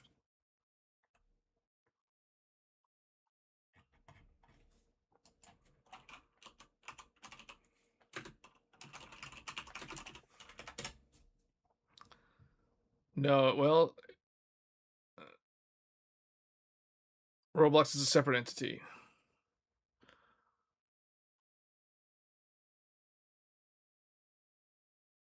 Oh, but it seems like Roblox is a partner of Microsoft. It says here Microsoft. Okay, they're separate entities. They maintain a close partnership. Microsoft assisted in bringing Roblox to the Xbox platform and implementing crossplay features. Okay, so Roblox is probably using Microsoft Azure data centers for the servers for hosting the games. That's probably one of the things behind the scenes. Because Microsoft actually hosts a lot of the games, like the actual online servers. A lot of the gamers don't actually know that. As much as people criticize Microsoft, so many game servers run on Microsoft behind under the hood, like even their competitors. Because there's not a lot of choices. I mean, you're either on Microsoft or you're on Amazon. or Google. And I guess maybe Apple or Meta would be some other choices. But those are the two big ones.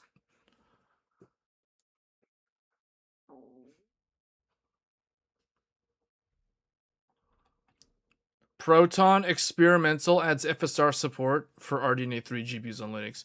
Wow, well, that didn't take very long. That's the same guy. Pierre, I don't know how to say the rest of his name. Pierre-Luc Graffai. The same guy who talked about the price of the Steam machine. He also recently said, he announced in a post on Blue Sky that the same support, FSR 4 support, has been officially added to Linux via Steam's Proton compatibility. Man, that didn't take very long. I'm surprised how gaming on Linux has become so feasible in the last 3 to 5 years largely because of the efforts of Valve and their desire to go away from Microsoft Windows. This is interesting news that they already, literally, come on, like AMD literally just released this driver update for Windows, and already Proton Experimental has it. Like, wow, you reverse engineered that into the open driver that fast. Like, whoa, man. I mean, you can't really blame them because the Steam Deck stands to benefit the most from this update. But I don't even know if it's available for Steam Deck yet. It sounds like it's available for the discrete RDNA 3 GPUs, not the SoCs. So that means Steam Machine gets this, but Steam Deck still doesn't have this yet. As far as I know, that's the way this article seems to sound. FSR 4.1, yeah, we're gonna have to test some of the. I'm gonna have to verify some of these claims, man. All this news about FSR 4 on RDNA 3 being like so good. Yeah, this is one of the reasons why I'm going back to the 700 XTX is to verify if this is the real deal, because so far there's been nothing but good stuff to say about this, which is fine, but I mean, sometimes it's one of those trust but verify sort of things. So I will definitely be doing a live stream where we're going to be focusing on FSR 4 on the 7900 XTX, because this is probably one of the best AMD GPUs in terms of value. When this GPU was still available for purchase, brand new, it was very good value when you think about it. 24 gigabytes of VRAM on something that has rasterization performance that is, it's equal to a 4080 Super, and it is close to RTX 5080. And it's 24 gigs of VRAM. So this is wow. And this thing, like, you could get one of these for like $700 at a Micro Center when it was last available. When it was like at the end of its lifespan in terms of market brand new inventory. So that's $700 for 24 gig VRAM with 4080 Super level of performance. I mean, that's really good. So yeah, and now it's getting FSR 4. So we're definitely bringing this thing back because this thing's been sitting in a box for a while. Yeah, so I'll be testing this.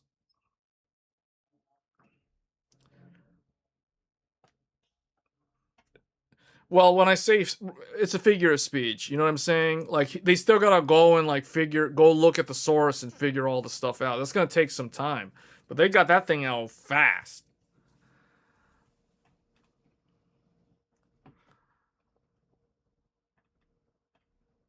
Micron Technology reports record results for the third quarter of fiscal 2026. So what does it say here? Revenue of $41.46 billion dollars versus 23.86 billion for the prior quarter. That is very impressive. And 9.3 billion for the same period last year. My goodness, Micron is making so much money now. GAAP net income of 28.24 billion US dollars, or 24.67 per diluted share. That's dollars per diluted share. Non-GAAP net income, this is very good. Operating cash flow of 25 billion versus 11.9 billion for the prior quarter and 4.61 billion. That means that they've got so many companies. I almost said people, but companies and people, but mostly companies that are willing to pay so much money for RAM right now that they are making they are selling memory chips before they are even made. The bookings on this RAM must be off the charts, because if they're, look at that, in one quarter, they did like almost double their revenue in just 3 months. In 3 months. In 3 months, they made $41.46 billion.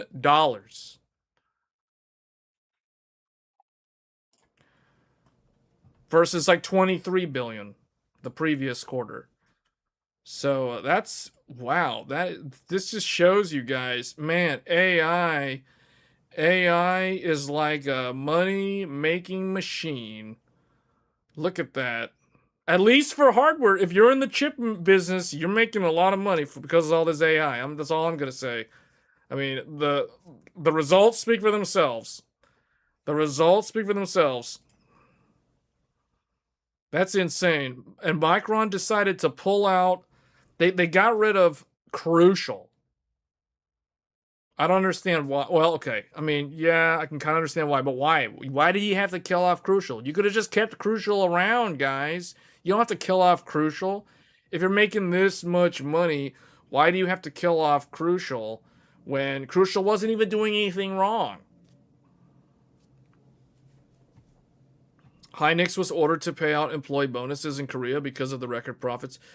Yeah, yeah, man. That's ridiculous. The amount of money.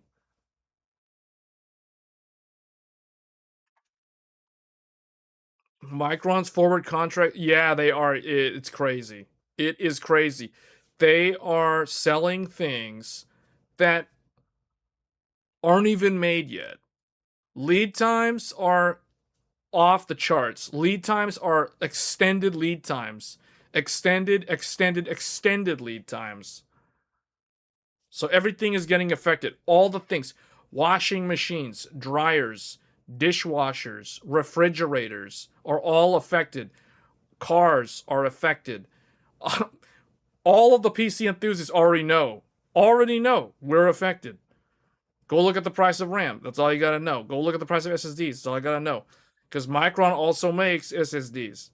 So, wow. Steam Machine sells out in Japan despite woeful pricing.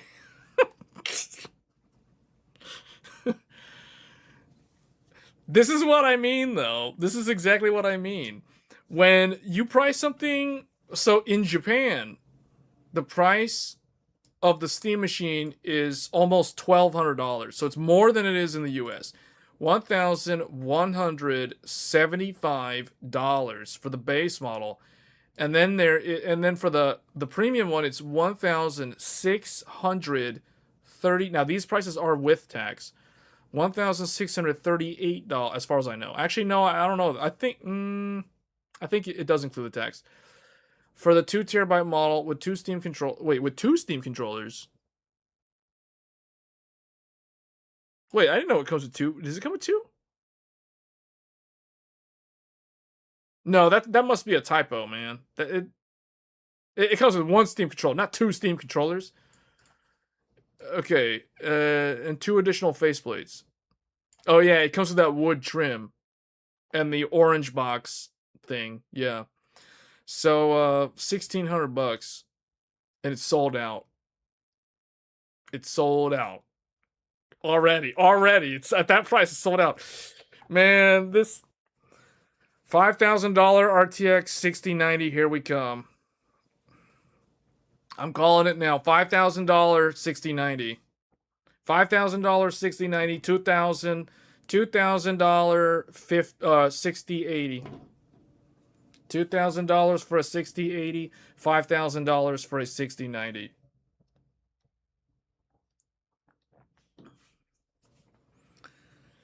Wow.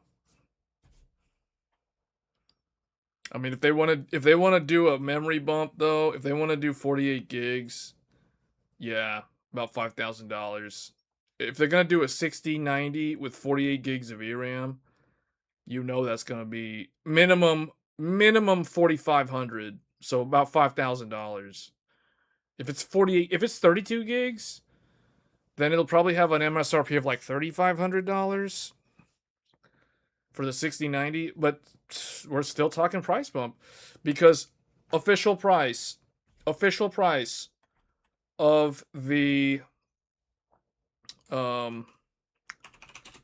5090 is what, $2,000? But look at how much people are willing to spend. Look at how much people are willing to spend for an RTX 5090. Almost $4,000. Oh my goodness, the Astral. $4,330 for RTX 5090. Look at this. Gigabyte Infinity OC. $5,300 for an RTX 5090. This type of price hiking from retailers and also the AIBs like Gigabyte, this is setting a new precedent. Combined with Steam Machine at like $1,500, $1,600 in Japan, $900 PS5 Pro. What is the PS6 going to be priced at now? And what is the RTX 6090 going to be priced at when you already have current generation trying to gouge the market at these type of prices? It's not going to look good. The PC hobby, for at least at the enthusiast level, it is not looking good right now. It is not looking good, man. If the MSRP is $2,000, and if they can get away with selling a GPU, same exact die, for more than twice, this is more than 2x the price of an MSRP 5090. Imagine what's going to happen with the 6090 next year, next summer. It's not going to be good. It is not going to be good. This looks really bad. Not a good time. This is just not good times. Maybe it's time to get a new hobby. I don't know. This seems unsustainable. At least at the enthusiast level. Now I understand. It's like, okay, yeah, you don't need to be buying a 5090. No one needs to buy a 5090. It's a waste of money. You're better served with some mid-range GPU like an RTX 5070.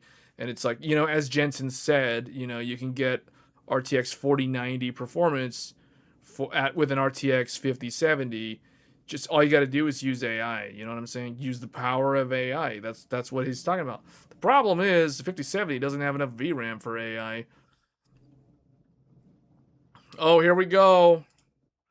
Jalapeno. OpenAI unveils Jalapeno. LLM inferencing. Oh no. Oh no. Wait, what is this? This is an ASIC? Wait, hold on. Wait, what is this? They're building ASICs? Uh-oh. Uh-oh. Watch out, Nvidia. Watch out, Nvidia. Oh man, they're going for the jugular on the Nvidia. What is this? What are they doing? Why are they building ASICs? You're not supposed to build ASICs. You're not supposed to build ASICs, dude. What are you trying to do? Like, save gamers? What is this? Why is OpenAI trying to build ASICs? What is this? Like, seriously? Like, wait, what? They're trying to build ASICs to stop Nvidia? Because they're tired of paying Nvidia's prices. Is that what this is about? Are they tired of $5,000 5090s? Or $10,000 RTX Pro 6000? Or $400,000 BGB 300?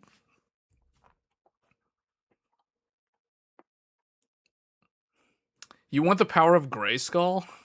Wait, what? What? Load Indiana Jones with fast racing on 5070 to see the true colors. To see the true colors. To see the true RGB. Whoa, man. Hey, they gotta watch out, man. You gotta watch out. That's some scary stuff right there. That's some scary stuff right there. He's building ASICs behind NVIDIA's back. Whoa, they're tired of the snake oil. They're gonna go make their own alligator leather. You know what I'm saying? Okay, Rockstar's pre-order games launching November 19th to a theater near you. GTA 6, the game that everyone's saying is the de facto game of the year. That remains to be seen. However, this game, and I still have, been trying to find that article. I guess I dreamed it or something.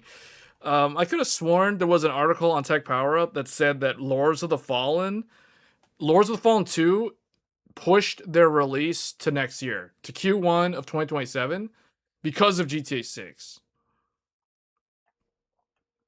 Well, that means less competition for GTA 6, because Lords of the Fallen 2 was shaping up to be a really good game for this year.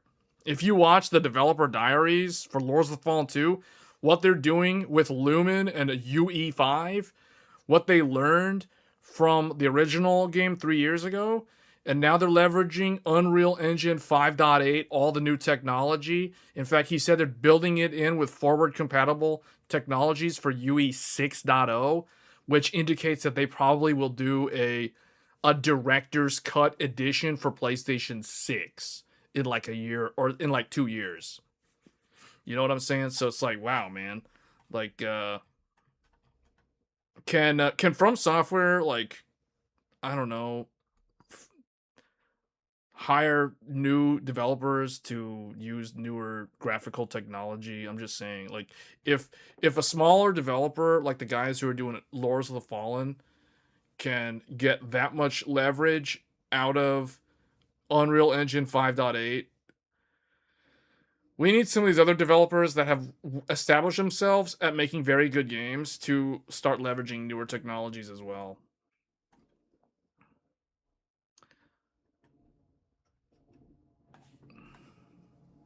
No one is launching their game anywhere near GTA 6.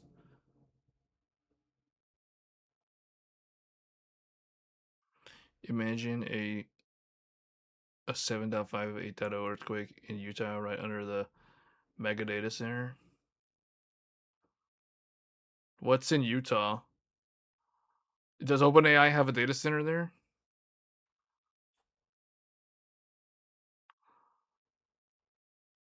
Ace Combat 8. Yeah, no, there's still a bunch of people, man. Like, Nintendo doesn't have any reason to care what GTA 6 does, because GTA 6 isn't going to go on Switch 2. Nintendo can do whatever they want, man. They can just launch their game whenever they want. Ocarina of Time, you know, I don't care. Like, GTA 6, bring it on, huh? Who cares? The fact that half of you voted no to GTA 6 tells me that, I don't know, man. I think GTA 6 might be overhyped. To be honest, it might be overhyped. It might underdeliver. I don't know. It's so hyped up. The more hyped up something is, the less margin of error it has to trip on itself. You know what I'm saying? Cyberpunk was a good example. Cyberpunk 2077, that game was so hyped up by the media, and then when it launched, it had so many bugs and issues, broken AI, like NPCs just bugging out. You couldn't progress certain quests, graphical errors, graphical artifacting, especially on low VRAM GPUs. And then don't even start about like PS4 and Xbox One performance of Cyberpunk on those consoles, on the old consoles. Oh man, Cyberpunk got crushed in the reviews because of that. I mean, it did okay as a game. It did okay, but if you go look at all the technical issues that it had, that's why I think Rockstar is doing the right thing by making this console exclusive at the initial launch and holding back PC, because they don't want all those stupid mixed reviews from Steam forums, game ones. You know, like they don't want those mixed reviews saying poor optimization, game can't run, game doesn't start, DX12 error, blah blah blah. This game is garbage. My GTX 1060 can't run it. This game is terrible. You know, like 1080 Ti can't run the game. This game broke my 1080 Ti. This game refunded. Like they don't want any of those reviews. They don't want those reviews. So they're just gonna let it go on the consoles as originally planned. So they filter out all that noise. You know what I'm saying? So they get good reviews that way. They don't have to worry about like what happened with Cyberpunk. And they're launching it so far into the current generation that they don't have to worry about PS4. No one cares about PS4 to play GTA anymore, right? So even Yoshi P said in the last fan festival that he literally went on stage and told people, he was like, the gamers out there that are on PlayStation 4, I'm giving you an advance notice to start saving money to buy a PlayStation 5. He literally said that. Yeah, the producer of Final Fantasy XIV got on stage at a fan festival and literally told the audience, he was like, all of you out there playing on PS4, you better start saving money to buy a PS5. Just saying, you know, fair warning, well in advance. So Rockstar just completely sidesteps all this by delaying the launch year after year after year. It's like, okay, well, enough people are not on PS4 anymore. We don't even have to worry about PS4 development. We just go all in on current gen. So, I mean, yeah, I mean, that's one way to do it. You know, just take forever to release your game. The problem is, I think the hype gets higher and the expectations become more unrealistic for certain people, and as a result, now it's like one little misstep, and it's reputational damage for Rockstar if the game bombs. I'm not saying that it's going to. I'm just saying, you know, like the expectations are so high. The higher the expectations are, the harder they are to meet, and then the harder they are to exceed. So they're kind of set up to have to release a flawless game.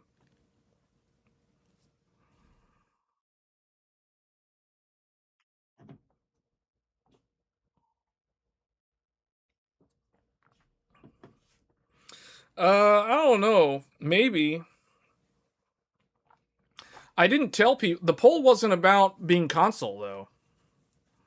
The poll question was literally, are you going to play GTA 6 or not? Doesn't matter what platform. Me personally, I'm on the fence. Meaning, if I don't get it on PlayStation 5 Pro at release, I'll probably never end up getting it ever. The same thing happened with Cyberpunk 2077.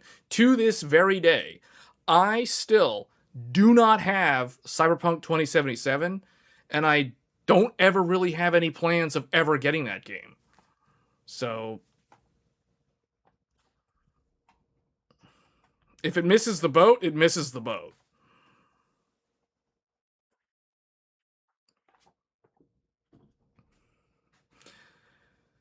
Yeah, it is kind of strange, but I feel like they're trying to keep it mysterious at this point because they gotta hold their cards so close to their chest at this point because the expectations are through the roof at this point. So they have to they can't under deliver. So they're gonna try to drip feed it so slowly now until the release that we'll probably get some. I would wager that we're gonna get some kind of gameplay footage of GTA 6 at Gamescom and maybe also Tokyo Game Show. So expect August, late August, and then sometime in like later in September. So Gamescom in Europe, and which usually in Germany, and then Tokyo Game Show in Japan. I would expect at least maybe either one of those or both of those. I would expect to see some form of footage of GTA 6 at that point of gameplay footage. Maybe they put out another release trailer, but I think we'll see some gameplay footage, or at least some media outlets will get access to it within when it gets to be within 3 months of release, or maybe 2 months. They'll they'll start showing media outlets certain curated parts of the game. I would imagine,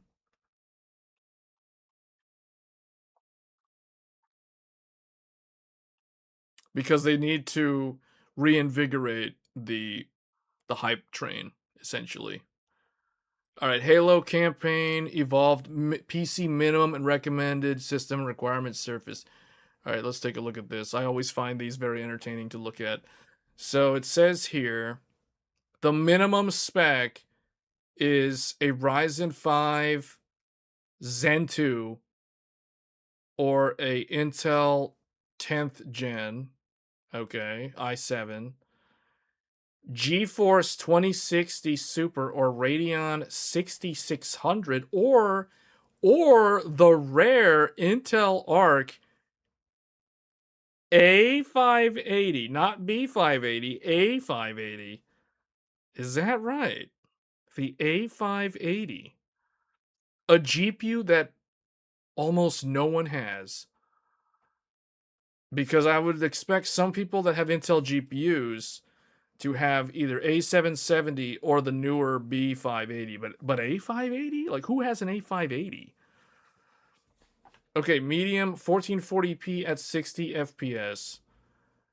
Zen 3, Ryzen 7, or Intel Core i5 12th gen. Okay. I have a feeling that there is an implied thing here where this Intel i5 is on DDR4 because they're putting it next to a DDR4 Zen 3. And then the Nvidia these CPUs are like 1 year apart, but I would imagine the fact that they're changing the Intel CPU as you go up the stack. The Intel's up here paired up with these AMD ones. These are DDR5 Intel. This one is DDR4 Intel.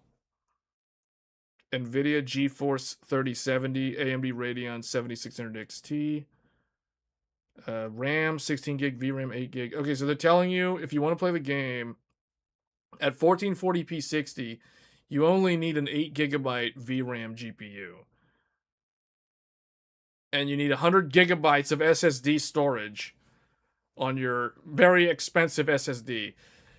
And then for 4K, the recommended spec for high settings, either a Zen 4 or again a 12th gen, only now I believe it's probably DDR5 12th gen.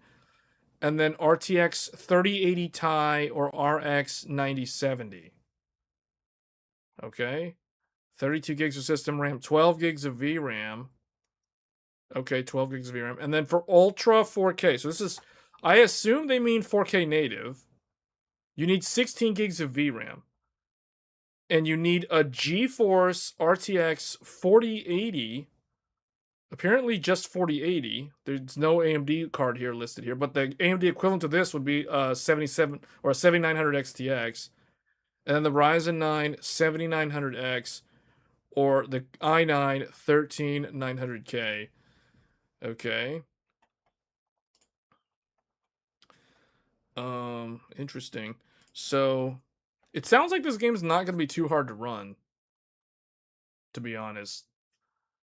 I mean, Halo is the original game is a Xbox original game from I think 2002 or 2001. So this is basically this is actually a recreation of the game, isn't this? Is not just a remaster. This is like they literally remade the game, if I'm understanding correctly what they did here.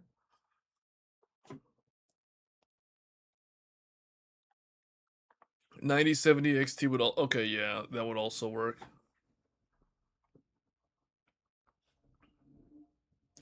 No multiplayer and most memorable piece of the game. Was that really from Halo 1? I thought that was Halo 2. Wasn't Halo 2 the whole red versus blue thing? Oh, but Halo 1 had the assault rifle. Because Halo 2 had the battle rifle. That's right. They took out the assault rifle in Halo 2 and they replaced it with the battle rifle. And Halo 3 brought back the assault rifle. So Halo 3 was the game that had both of them in it, right?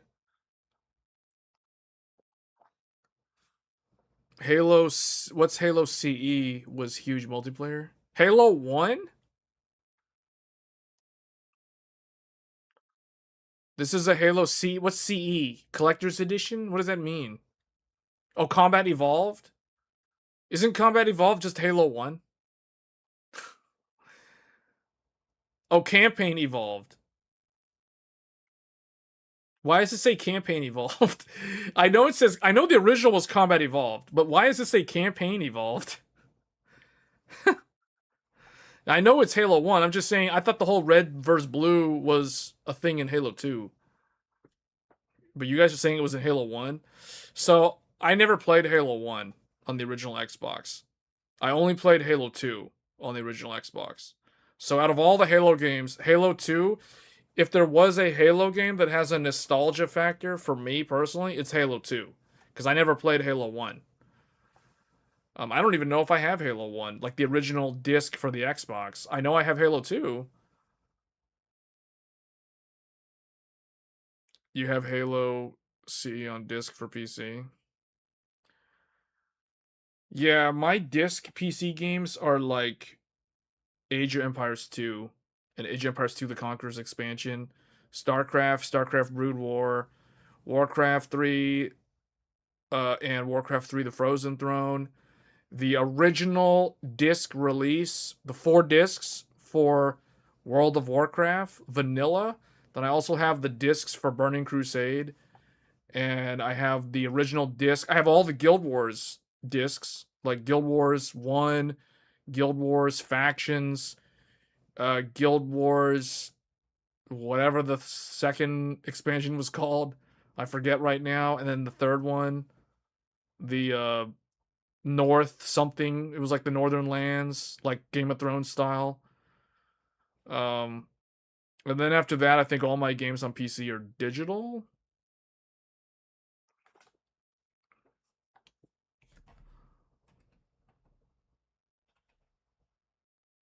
Yeah, so it looks like this game shouldn't be that hard to run.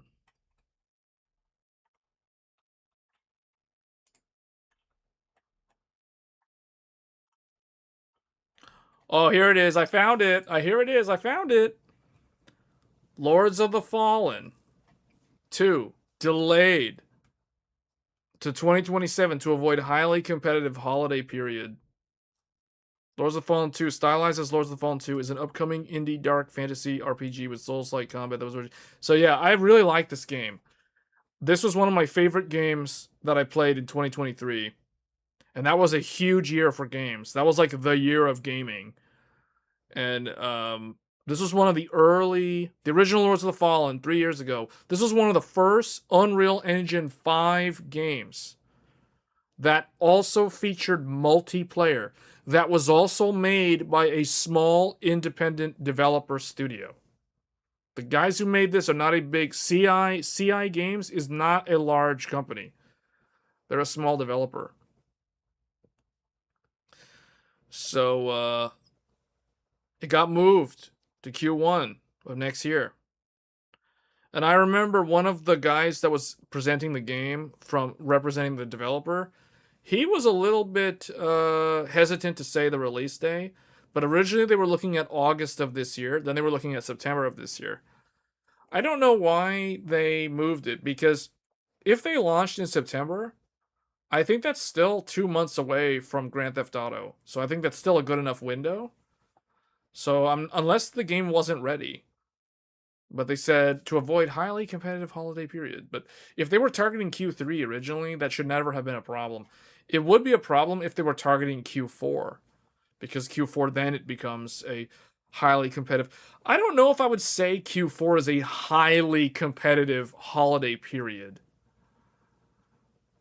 What games are coming out in Q4 besides Grand Theft Auto 6? And is Ocarina of Time coming out around that time?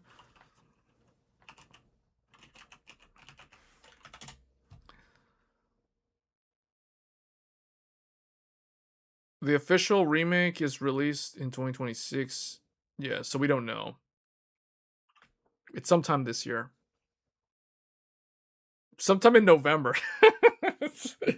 So, okay, maybe that's why. But yeah, this game looks like it was going to be really good. This is Unreal Engine 5, and they've refined so much about it, and it's using 5.8 with forward compatibility for 6.0, UE 6.0. So they'll be able to port this into Unreal Engine 6 and then basically upgrade it for PS6. Because when there is a new console, there is a new Unreal Engine. Just keep that in mind. So Unreal Engine 6 will come sometime after the PlayStation. Well, okay. When I say that, what I mean is when PlayStation 6 comes out, UE6 will be made available to developers before PS6 comes out, so they can start working on UE6 games before the console's out. But the gamers will not become aware of UE6 in the public's eye until after the PlayStation 6.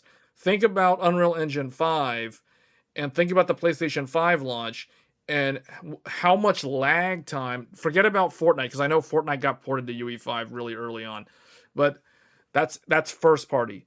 We're talking like developers that are not Epic Games making their own game using Unreal Engine 5. Think about the amount of time it took from when the PS5 came out to the time you saw Unreal Engine 5 games start showing up.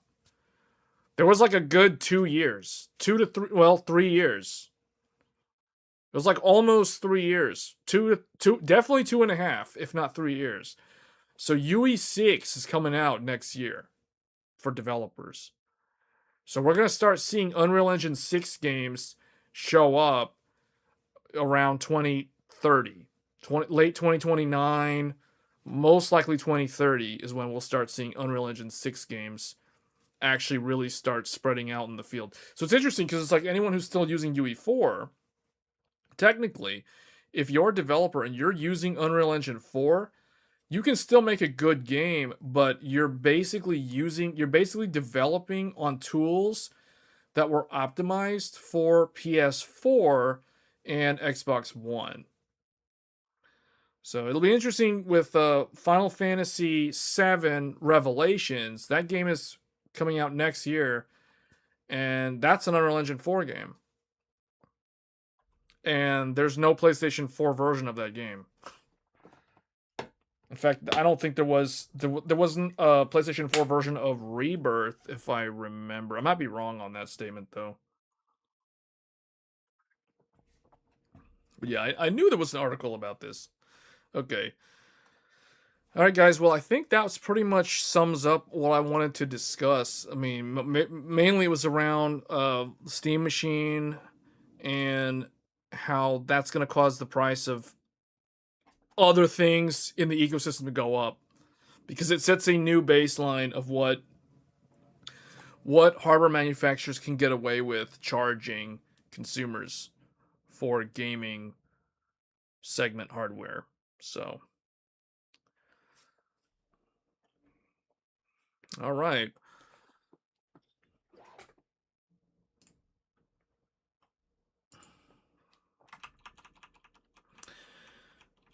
Let's see. So I guess this weekend, I'm trying to think, what am I gonna do this weekend for the gaming stream? We will probably do one final stream featuring GTX 1080 SLI, or we'll just do Vega 64. But since most of you already have DDR5, I think my DDR4 content is not as relevant as I originally thought it was, or it's already it's kind of long in the tooth at this point. So we may shift back to DDR5 sooner rather than later. Ninja Theory is closing down. Wait, Ninja Theory is closing down?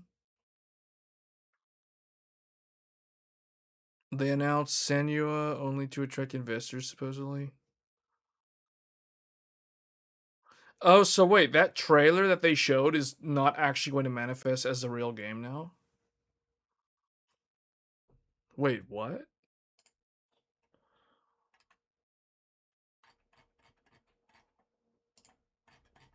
Really?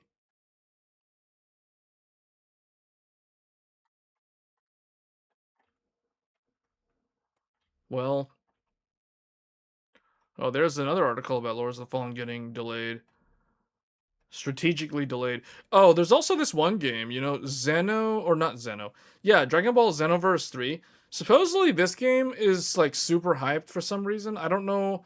I'm not a huge fan of the Dragon Ball Z games, even though I'm someone who like you can count on me to make random Dragon Ball Z references from time to time.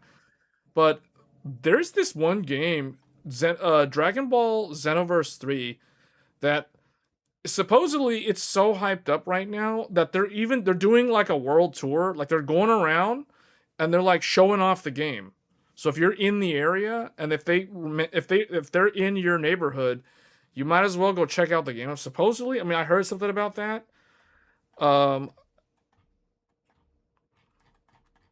it's interesting because they're like Akira Toriyama, like I mean, I know he's no longer here anymore. He's no, he died. But he had some unfinished stuff like concept art and ideas for like a more futuristic setting and stuff like that. And I think this game is supposed to utilize a lot of those things that he could never see finished. So I don't know. This is a game that just kind of showed up. I wasn't really aware of it, and then now it's like, okay, there's this game.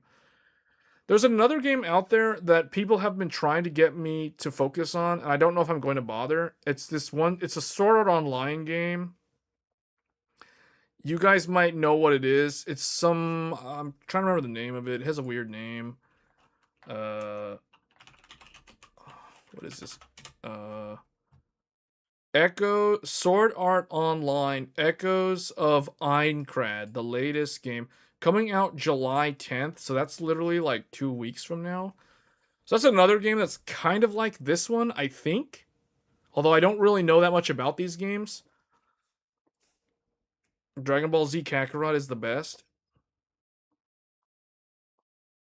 You played the demos of this? Wait, Xenoverse 3 has a demo? So there's a couple of games that, I mean, I don't know. If I'm not going to stream DDR4 computer stuff, like if I'm not going to do GTX 1080 anymore or Vega 64, I'm actually feeling more inclined to stream Switch 2 games instead. Just because. I don't know if this is even relevant though. The demo of Einkrad. Is Einkrad on. Is it good? Sword Art Online used to be huge. Is it like really good though? Because people keep telling me, man, you should play the Einkrad game and the Sword Art Online game, and I'm like, I remember seeing the reviews of some of the older Sword Art Online games and seeing how they looked, and I was like, man, those Sword Art Online games look like PS2 games. And this was like during the PS4 era. I would look at a Sword Art Online game and I'm like, man, that game looked like PS2 graphics on a PS4. Like, what is this? And so if the latest and greatest one, if it's so new now, it probably looks like PS3. I don't know. But this Xenoverse 3 game, I don't know. I gotta do more research on this. But you guys are saying Echoes of Einkrad. These guys have the worst search engine. Their search engine is so non-usable. It's like WCCF Tech search engine is so bad. What about this? Echoes of Eingrad. Okay. Sword Art. Oh, okay, Bandai Namco to launch Echoes of Eingrad on the 10th of July. Is this good? Like,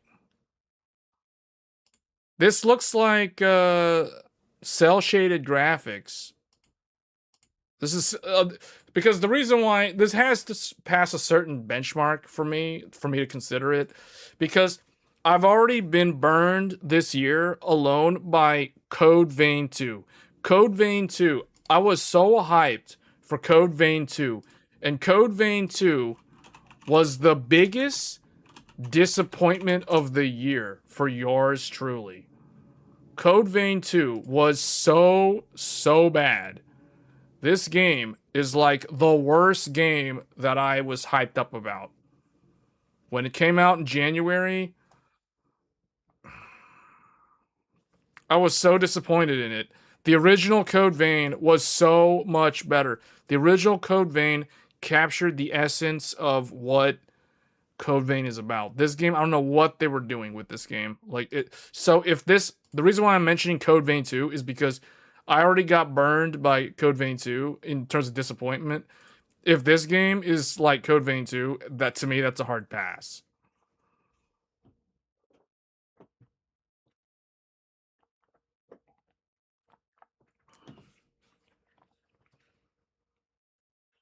Bandai does garbage unless it's a From Software game or Ace Combat. Oh no, but this is not From Software. This is Bandai. Bandai is the one who did Code Vein 2, aren't they? They're the ones who did Code Vein 2.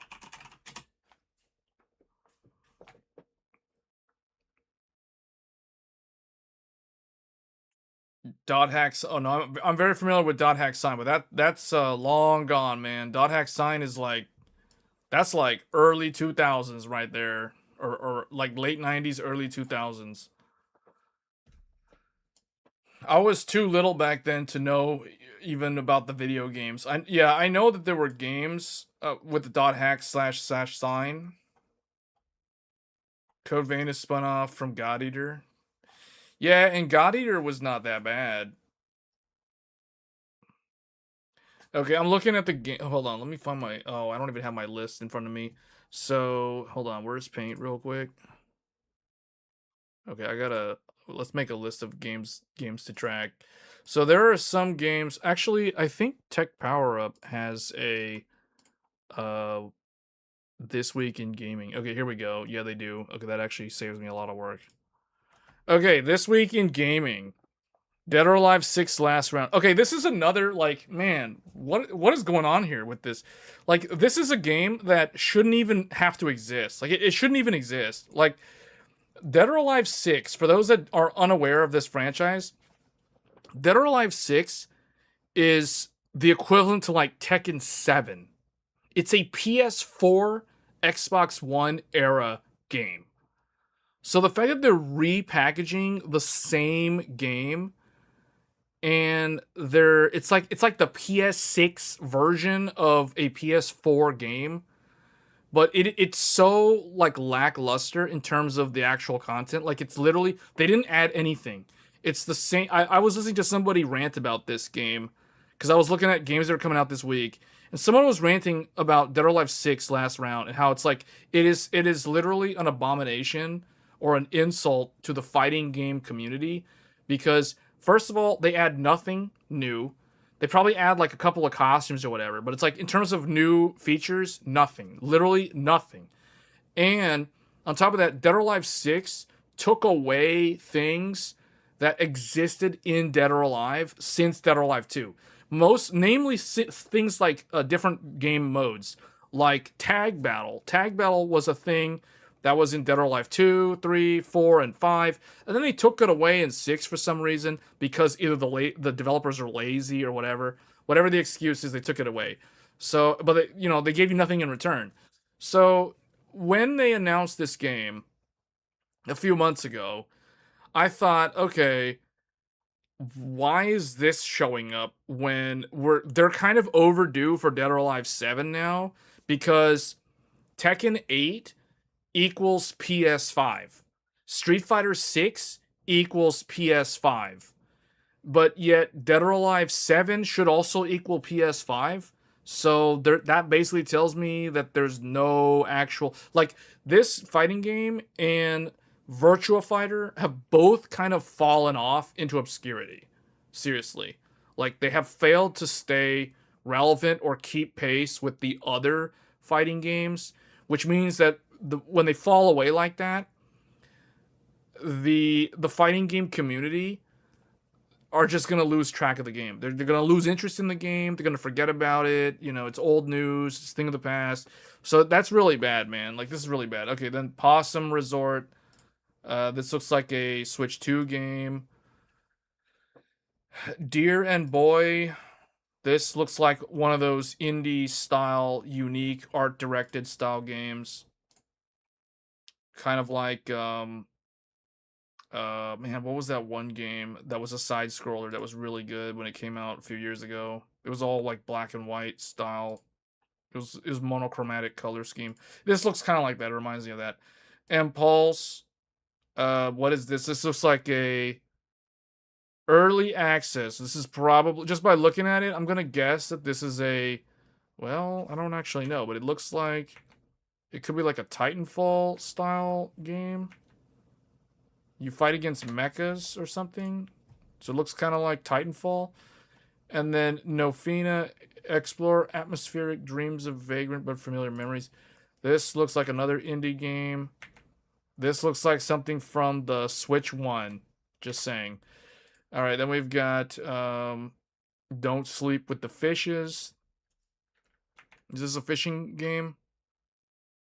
It's like a fishing simulator or something? I don't know.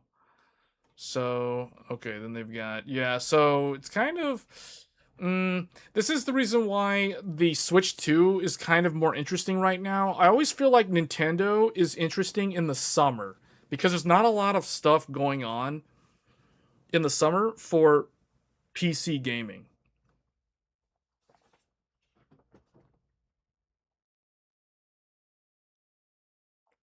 DOA started the campy outfits. Well, DOA kind of fell apart after Itagaki left.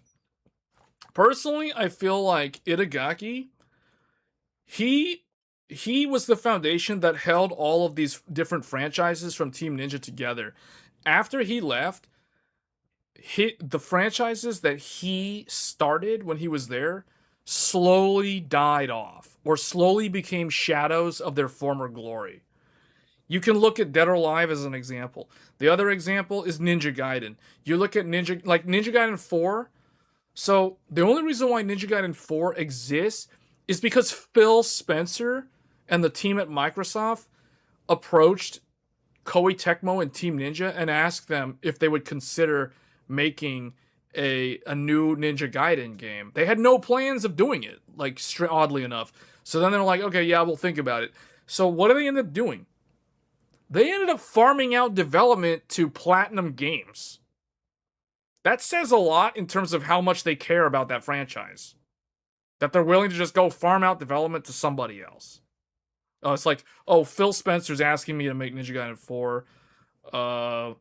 We're already busy with like Neo 3 and all these Dark Souls clones. Let's go get some other developer to do it. You know what I'm saying? Like, that's what they ended up doing. And then they had all these college hires, these new early in career developers that they hired out of whatever Japanese university. And they're like, we want you guys to make a game, but because you have no job experience or very little work experience, we're not going to make you make Phil Spencer's Ninja Gaiden 4. We're going to make you remake Ninja Gaiden 2 Sigma as Ninja Gaiden 2 Black, and you're going to do it using Western tools, aka Unreal Engine 5. And oddly enough, personally speaking, I actually enjoyed playing the remake of Ninja Gaiden 2 last year via Unreal Engine 5 over Ninja Gaiden 4. I was slightly underwhelmed by Ninja Gaiden 4. Even though I know Platinum Games did a really good job, the combat is super silky smooth, but I'll be honest, I didn't care for the environments in Ninja Gaiden 4. The enemy design in Ninja Gaiden 4 was way more generic and more repetitive. There was less enemy variety in that game compared to the older Ninja Gaiden games. And the combat styles of the enemies, the attack patterns, everything was way more generic and way more repetitive.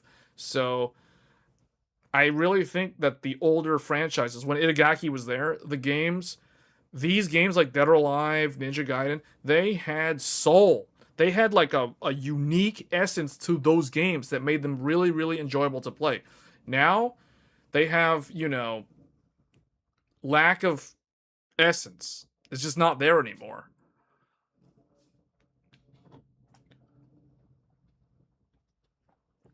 Have you tried the game Invincible VS? A new brutal stuff. No, I've never heard of it. The only fighting game that I haven't really played fighting games in a while actually, but the last one that I played a lot was Tekken 8. We actually showcased Tekken 8 on stream when it was new back in 2024. But it's been a while. I was kind of waiting for DOA 7 and or Soul Calibur. The next Soul Calibur is also overdue. The last Soul Calibur 6 and Dead or Alive 6 were both games that came out in 2019 on the PlayStation 4. So they're last gen games. So seeing another last gen game, like another last gen game repackaged for the current generation, is just kind of like, man, this is lazy. This is just lazy. Or they just don't care about these franchises anymore. This is an Itagaki franchise, so they don't really care. I mean, the guy left the company in 2008, which it's crazy to think that it's been that long. That's like, what, 18 years ago? Man. DOA 5 came out in 2012. It was pretty good. Dead or Alive 5 was still a pretty solid fighting game. Dead or Alive 6, though, this game is an abomination, man. Like, it is so bad. It is the most lazy. This is the most lazy attempt at making a fighting game that I've ever seen from a studio that knows how to make fighting games. It's from the dev team who revived Killer Instinct. Oh, really? Does Konami? Of course, Konami still operates. Yeah, Code Vein 2 was bad. Code Vein 1 was good. Man, okay, what else is out this? Hold on, let me see. So this week, why am I still in yellow? Okay, Star Fox. Star Fox is out on Switch 2 this week. I might actually live stream Star Fox. Who knows? Because, I mean, there's not a lot of good new games out right now. Star Fox on Switch 2 looks pretty good. And this is coming from someone who never played Star Fox on any of the older systems. So if I play Star Fox, this will be the first Star Fox game that I ever play. So I might actually play it.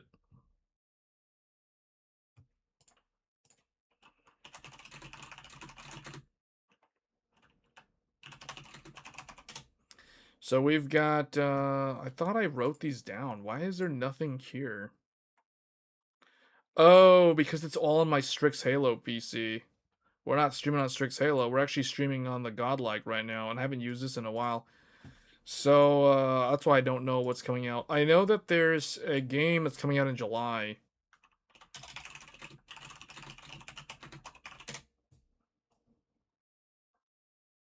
Let me see. Assassin's Creed Black Flag Resynced. Avatar Legends. Splatoon Raiders. Fading Echo. Okay, hold on. So, Echoes of Aincrad. I saw that one listed. Densha attack. Is that good though? Densha attack. Moonlight Peaks. I don't know what that is. Mistfall Hunter looks like a Dark Souls clone. Rhythm Heaven Groove. Fog Piercer. Wait, what? Where's the...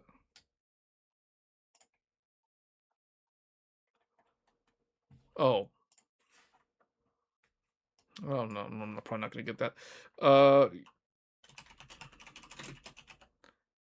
Endless Ragnarok. The reason why I can't find this anywhere is because this is a DLC. So I might play that. I don't know.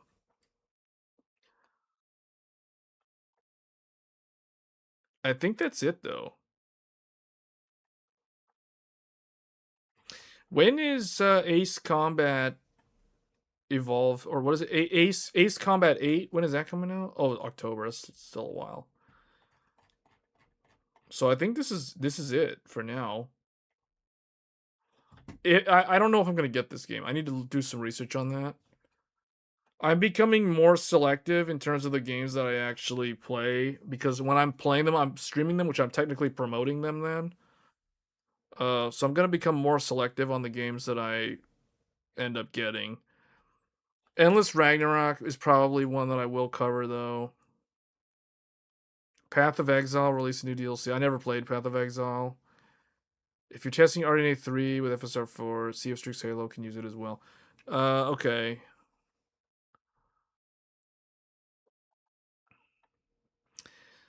Death Stranding 2 on the Beach PC version, it has a Steam sale of 20% off right now. Yeah, I don't know. There was another game. I can't remember. Maybe it was that Echoes of Aincrad. I don't know. Is Echoes of Aincrad really hard to run? What is the... I like to see how hard a game is to run. What's the system requirements for this? Oh, there's a demo. You can download the demo of Echoes of Aincrad and play. I might actually stream that on the GTX 1080 SLI. How hard is it to play this, though? Uh-oh. This game... It says you need a 6700 XT. You need an SSD is required.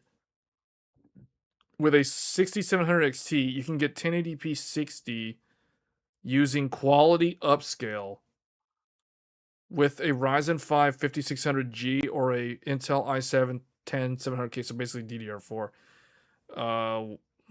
It says you need... Oh no, that's wrong. It says to play 1080p 60 in quality mode, you need those CPUs, and you need a GeForce RTX 3060 Ti or an AMD Radeon 6 RX 6800? Isn't the 6800 noticeably faster than the 3060 Ti? That's weird. And then it says minimum spec is like a Vega 56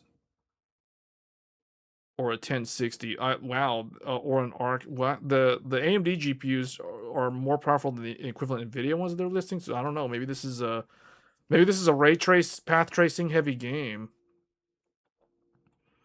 It looks like you can create your own character. Yeah, I don't know. Maybe I'll try this. I'll try and see if it's okay. I don't have very high hopes for this game though. Just looking at it, it looks like a code vein. It looks like just disappointment waiting to happen. Just saying. It's one of those games that's going to end up like, best case scenario, it ends up like Hogwarts Legacy, and I try to stream it and just talk to the chat for like 3 hours and never accomplish anything in the game. That's most likely what will happen with this type of game. I'm just looking at gameplay footage of it right now.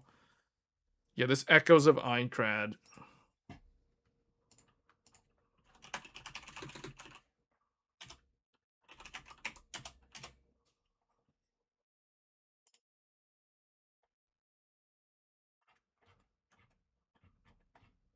Yeah, hold on here. Where's the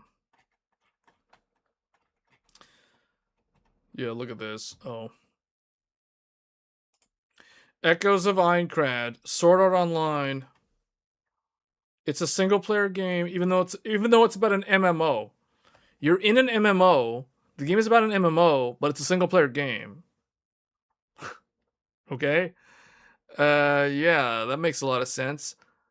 Forge your hero, design your own avatar and craft your path. Customize your This sounds like Hogwarts Legacy, guys. This literally sounds like Hogwarts Legacy, except you're in an MMO instead of Hogwarts. Define your progression, level up, master powerful sword skills. Can you play as a caster? Explore a thriving world. So, I don't know, because I haven't seen anyone playing as an actual caster in any of the footage I've seen. And that makes me wonder, like, it's an MMO. How is it that there's no casters in this game? It's just like Dot Hack. So it plays like the Dot Hack games? Is this like the spiritual successor to the Dot Hack games? Oh my goodness, look at this. They're trying to upsell. They're trying to upsell. Look at this. They got the standard edition, the deluxe edition, the ultimate edition, and the Aincrad edition? Wait, what? Oh, this one comes with a disc? This one comes with a wall scroll? Whoa, man. This is for like the hardcore Sword Art Online fans. The Aincrad edition. Look at that. You get the ultimate edition disc. You get a beanie, a wall scroll, sticker sheet, and patches. Whoa. Pre-order bonus. This is how they get you. Pre-order so you can get your weapon pack. Yeah. Oh man. Okay, I'll probably try the demo because too many people have been bothering me to play this. They're like, "Man, you gotta play this. This is the game for you." I'm like, "Yeah, I don't think so, man." I got burned. I took one look at it. And I'm like, "Man, this smells like Code Vein 2." It's like I won't touch that with a 10-foot pole. If I could go back in time, I want my money back from that Code Vein 2, for real. So oh man, I'm still recovering from that. That was annoying. Code Vein 2. Now there's another Code Vein 2 looking game. Only this one looks more anime than Code Vein 2. Code Vein 2 was trying to go for that weird Unreal Engine 5. Code Vein 2 was like Unreal Engine 5 anime souls. What engine is this using? Does anybody know? Echoes of Aincrad game engine. Oh my goodness, it's Unreal Engine 5!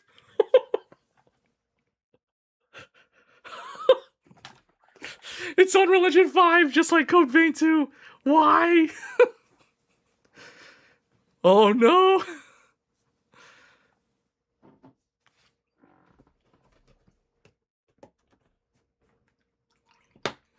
Oh no.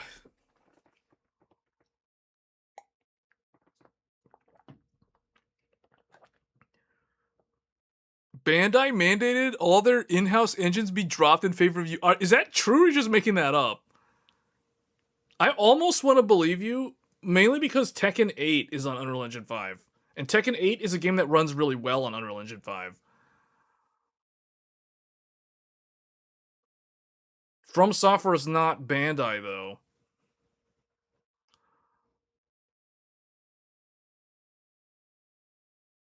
From Software is not the only studio. That's not true. Well, what do you mean? Like the only studio that Bandai publishes their games?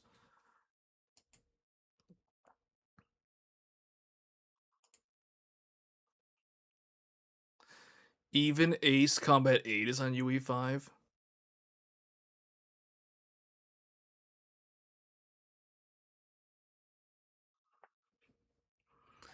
I've never played one of these Sword Art Online games before. Those of you that have played a Sword Art Online game, what's your opinion of it? I'm really curious to know, because I don't want to waste money on a game like what happened with Code Vein earlier this year. Seriously. I'm becoming more selective in terms of these games I'm going to be featuring on the channel.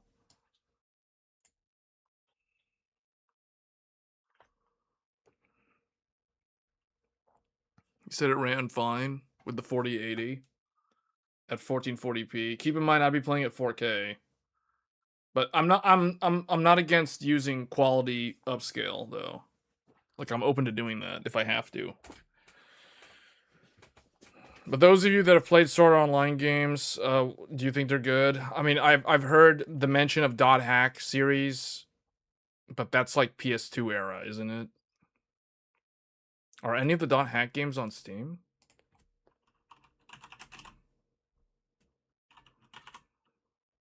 I don't. Oh wait, yeah, there is. There's one. Dot Hack slash GU last recode from 2017. It's 80% off. It's like $10 on Steam right now. The problem is it's so last gen that even though it's that cheap, I'm not gonna bother. Most of them are trash. Yeah, the Dot Hack from 2017. I mean, that one actually looks so. Dot Hack. I remember watching a few, like as a kid, I remember vaguely seeing a few of the anime episodes. All I remember in the anime on the show was that the main character was this kid that wore a hat. He had white hair, or gray or white hair, and there was this princess girl named Princess Subaru. The only reason why I remember her name is because her name was Subaru, and I'm thinking like the car. You know what I'm saying? Like the car brand, like Subaru WRX. You know what I'm saying? I'm like, man, that girl's name is the same name as a car brand. Like how random is that? But that's all I remember about the anime. Like I saw like one episode, and it was like the main character was a kid with white hair, and there was this princess girl named Subaru, and that's all I know about Dot Hack. It's like I know nothing about that franchise other than what I just said. I remember the characters looked cool, and they were in some kind of fantasy environment. It reminded me kind of the show of the anime Monster Rancher. Because I remember Pokemon, Digimon, and Monster Rancher. Because I remember growing up in school, you had the kids who liked Monster Rancher, the kids who liked Digimon, and the kids who liked Pokemon. And I always wondered, like, man, I gotta pick one of the three, just because you know how dumb kids are. Sometimes you gotta have your fan following. So it's like you're not allowed to like all three of them. You gotta pick a side. So I was like, I'm going Monster Rancher because too many people are siding with Pokemon. Like Pokemon was like the big group, Digimon was like the second biggest group, and Monster Rancher was the smallest group. So I went Monster Rancher because it was a smaller group. So that's all I remember. And I remember like Dot Hack was around the same time of those anime shows back in the day.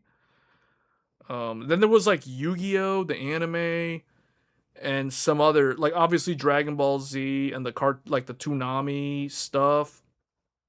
Man, that was like back in the day though. I was like a dumb kid that didn't know anything. So it's like I didn't know anything about computers. Just saying, like I couldn't build a computer back then. But that's all I remember. But yeah, I'm looking at this Dot Hack last recode 2017. I mean, it looks, it has that similar vibe to the Sword Art Online. Sword Art Online looks more modern. This one definitely has a newer art style, like a more contemporary art style compared to Dot Hack.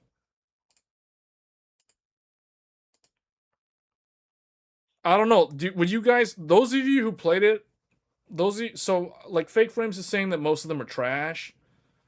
This one seems like one of the better Sword Art Online, but I'm still not far enough into the game. You think the 7900 GRE holds up well now that we have FSR 4 on RDNA 3?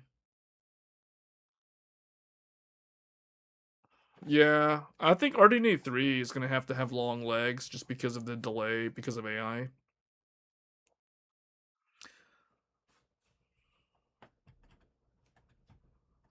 Man, this looks like Crimson Desert. Do you see that? That open world environment looked like Crimson Desert right there. That looks like Crimson Desert right there. Except the character's anime style. Okay, I'll try the demo. You know what? I'll just stream the demo. I guess. You're saying you ran it at 1440p with a 4080. Well, you think this will run with a GTX 1080 SLI? What's the minimum GPU again? Oh, 2060 is the minimum. Okay, so I'm good. I can run my GTX 1080 SLI and it'll work because that's the minimum. GTX 1080 is about the same as an RTX 2060. So yeah, we're gonna have to go with that. That'll give me I'll have to run it in performance mode with 1080p 60, 1080p 30 gameplay is possible with GTX 1060. If you want 1080 60, you need 2060. 2060 is basically 1080. So yeah, I'm good. We can stream this with a 1080 SLI. So yeah, I'll probably look forward to me playing through this, I guess, on the weekend. It's either this or Star Fox. So okay, I gotta end the stream soon because we're at the 3-hour mark. So let's do one final poll. I feel like I've done a lot of these this stream. Which game would you rather see gameplay of? And the choices are Echoes of Aincrad. Did I spell that right? Or let me see if there's another choice here. Well, is there another game that I would consider besides this one? No, I guess it's just these two. Oh, but now I clicked add option. Whatever. Just how do I remove the option? I can't remove the option. What's another, like, is there another game?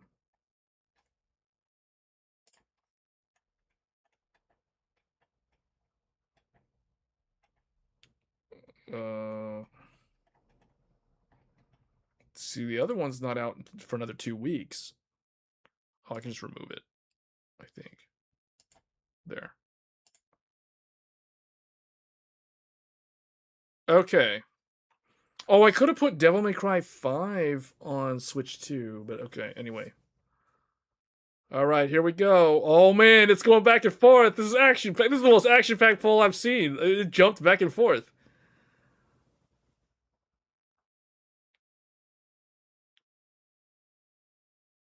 %57% so far in favor of Sword Art Online.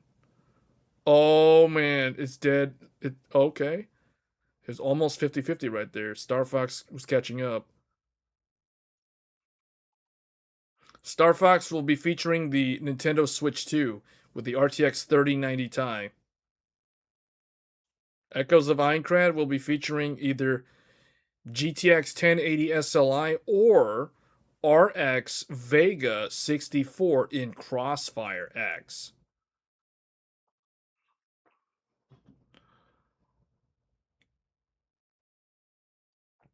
It's funny how the 3090 Ti only ever gets used for the Nintendo Switch 2. Because I don't have to worry about the connector melting. Oh, actually, I shouldn't say that because I have actually been using the 3090 Ti a lot off stream for Forza Horizon 6 for the weeklies. So I have been using a 3090 Ti as my primary GPU for Forza recently. That's actually what I use that GPU for nowadays. If I'm not using the racing simulator, like I'm just logging in to grab my wheel spin and then just exiting the game immediately, I'm using the 3090 Ti for that. That's a good use of a 3090 Ti. Yeah, log into Forza, grab your wheel spin, and then exit the game. Doesn't have enough time to heat up.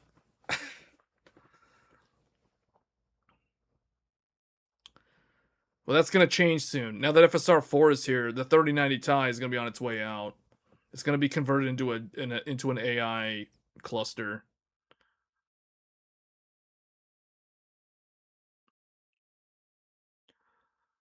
It looks like Aincrad is winning.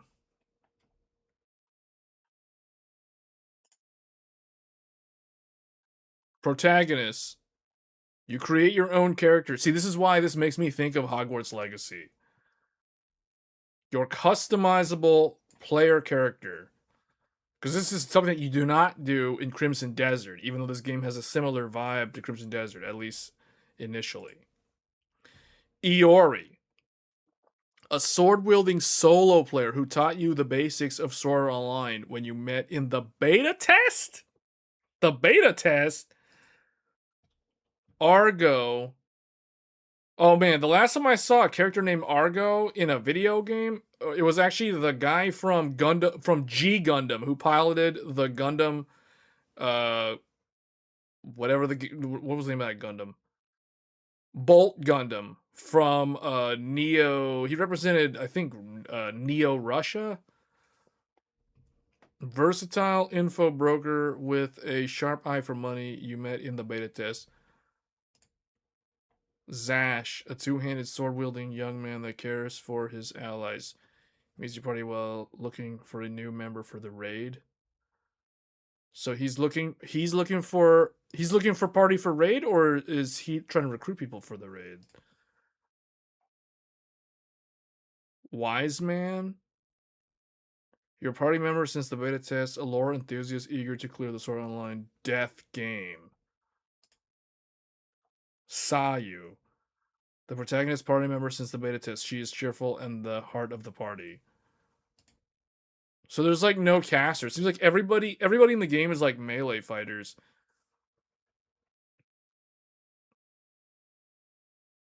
Domon Kashu and Master Asia is a deep cut. How is that a deep cut?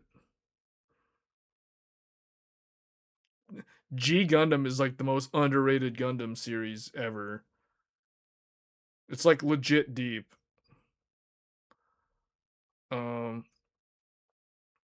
It's the only one that didn't turn into like a soap opera war drama. You know what I'm saying? It was way more DBZ and Power Rangers than it was war drama. Sword Art Online baseline is melee. No magic. Oh, that's so lame, man. Like, what? Okay, well, if I don't like the demo, it's whatever. Okay, we're gonna end the poll. We got 10 votes. That's like almost half. 60-40 in favor of Sword Art Online. So unfortunately, Star Fox lost. Maybe another time for Star Fox. So that means this weekend will be Sword Art Online. Next weekend could be Star Fox. But the following weekend is definitely not going to be Star Fox. The following, so I'm going to actually start writing some of this down. This weekend is Echoes of Einkrad. Next weekend could be Star Fox. I'm not saying it is though, no guarantee. And then the following week, so the weekend, that's actually the weekend of July 4th if we do Star Fox. The weekend after will be Endless Ragnarok. Endless Ragnarok. And depending on how good that is, you could end up seeing a lot of Endless Ragnarok on this channel. That could actually overtake the channel's gaming live streams in the same way that Elden Ring Night Rain took over the channel last year. So stay tuned for that. So Endless Ragnarok, the DLC is coming.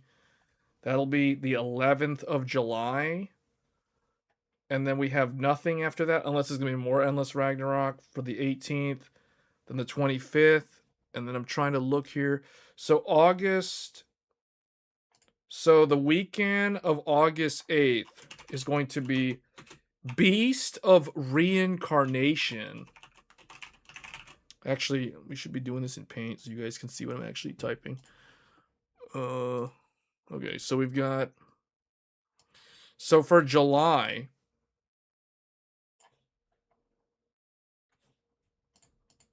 This is going to be July. Gaming streams will feature this. And then August. This is really mostly for the audience that tunes into the gaming streams, because I know most of you, a lot of those of you that tune into Tech Thursdays don't watch the gaming streams, which is totally fine. But August gaming will be Reincarnation. Beast of Reincarnation. I'm trying to see, is there anything else?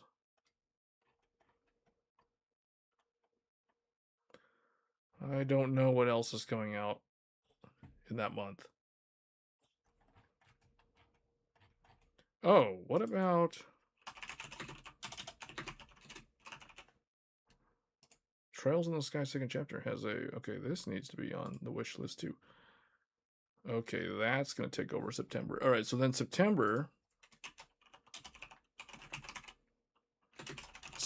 gaming. So this is so that you guys know what to expect for Q3. Q3 gaming streams will feature the following games.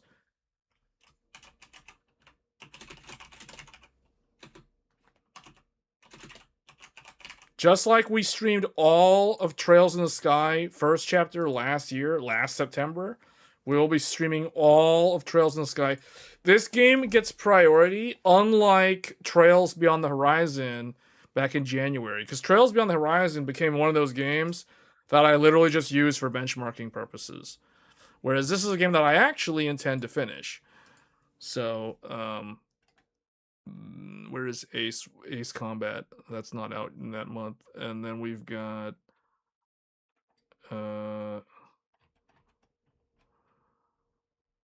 Onimusha is right after this one. Onimusha Way of the Sword. Onimusha Way of the Sword, Trails in the Sky second chapter. And that's kind of it so far, unless you guys bring up something that I completely forgot about. These are the games. Unless there's some Nintendo Switch 2 game that I'm forgetting.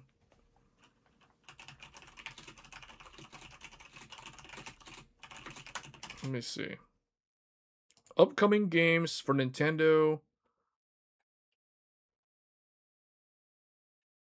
If I get interested in the... Oh, there is one. Yeah, there's one. I might actually stream this one too. Fire Emblem. Fortune's Weave. I think this is an SRPG. This is like a SRPG like Baldur's Gate 3.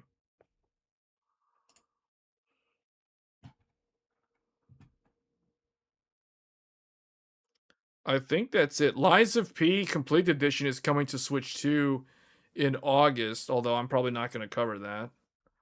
So we've already covered a lot of Lies of P in the past. Metal Gear Solid 4 is also coming out in August. It's also going to be on Switch 2. That'll be interesting to see how that actually runs. Xenoblade Chronicles 2 Switch 2 edition. So basically the Switch 2 is getting a lot of like Switch 1 games that are getting upgrades to the Switch 2. Or for Switch 2. They're getting re-released of Switch 2 updates. So that's cool. But yeah, these are the games to look forward to for the summer. And then if there's time, somewhere in here, I need to put,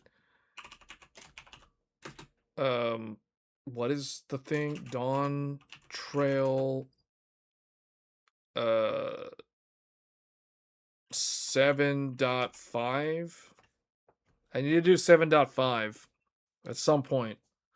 I don't want to fall too far behind in Final Fantasy 14. So Final Fantasy 14 usually has some kind of summer stuff going on.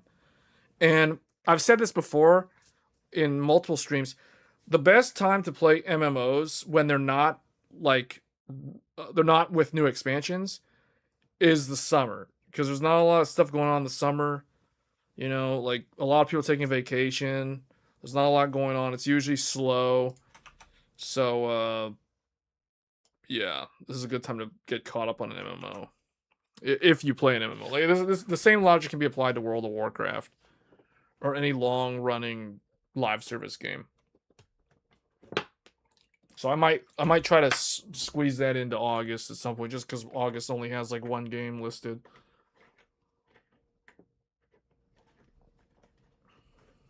Magic didn't start until I heard that the best Sword Art Online game was, man, what was that game? Sword Art Online. Sword Art Online. Hold on. Sword Art Online. Lost Song. I looked it up just now. The people tell me the best one is called Sword Art Online Lost Song. I don't know if that's true, but as someone who, keep in mind, I am someone who has never played any Sword Art Online game, so I don't have a really strong opinion on any of these games. But what I have been told, when people kept telling me to play the new Aincrad thing, I was like, well, are any of these games good? This is the only one that consistently I heard more than 2 people told me that Lost Song is the best Sword Art Online game. They were telling me that if you want to get experience playing Sword Art Online games, play Lost Song. Forget about everything else and just play that one game. That's the only one that actually matters. Now, how true that is, I have no idea. But I heard similar opinions from at least 6 or 7 different individuals. Whereas if I try to survey people on other Sword Art Online games, they basically say what Fake Frames just said. Most of them are garbage. Most of them are trash. So maybe this one's like the one good one from like the PS4 days or whatever. So maybe it's PS3 era. I don't know. But that was the one game that consistently people kept saying was good.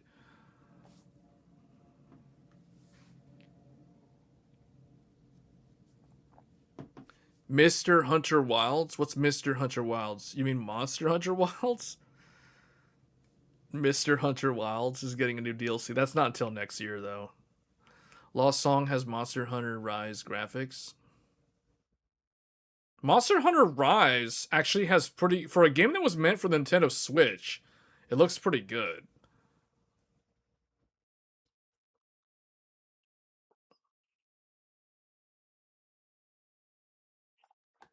Oh yeah, I heard September is actually pretty packed. September is pretty packed.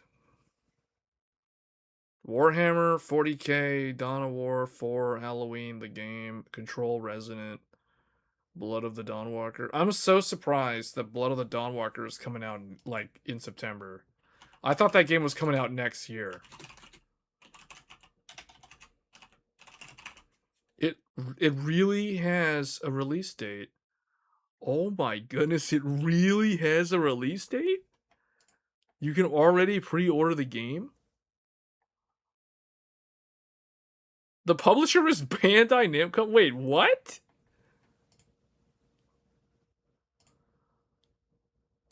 Is this a game where you get to play as vampires? Oh my goodness, they have PC specs also.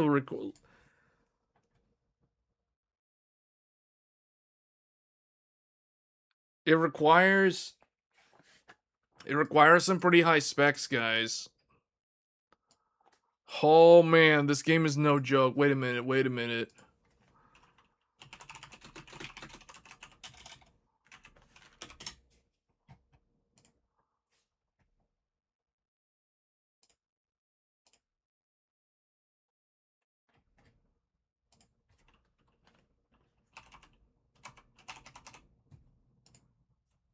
Blood of Dawnwalker.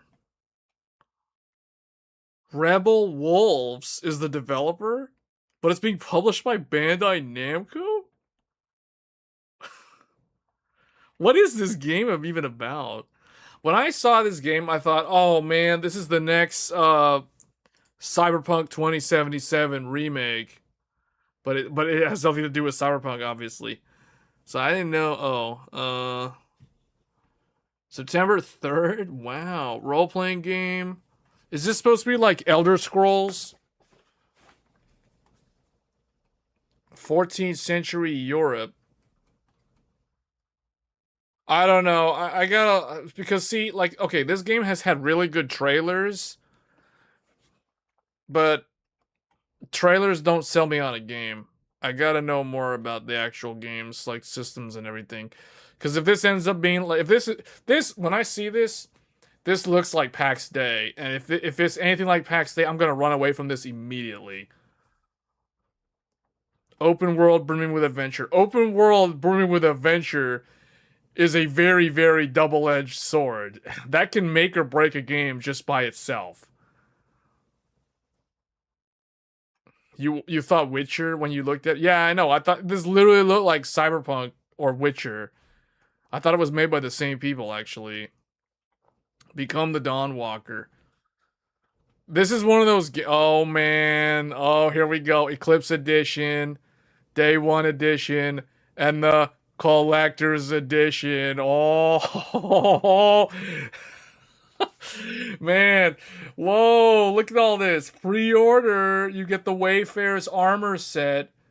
Sangoran's Wayfarer's armor set. Oh my goodness. Whoa, is this on Switch too?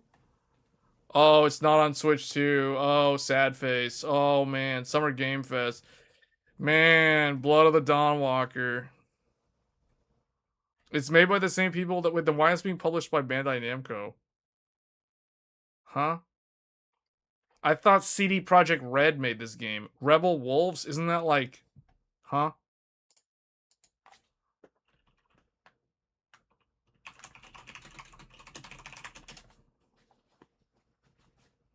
CD Projekt Red did Witcher 3 and Cyberpunk 2077. They left?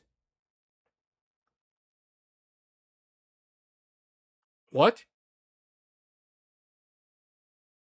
So Bandai Namco is the one publishing their game?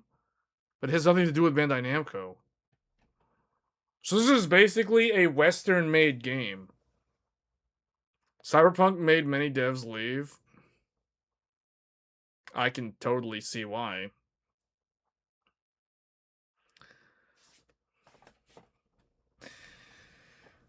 I don't know. I have to look more into this. This was never on my list. This was never on my list.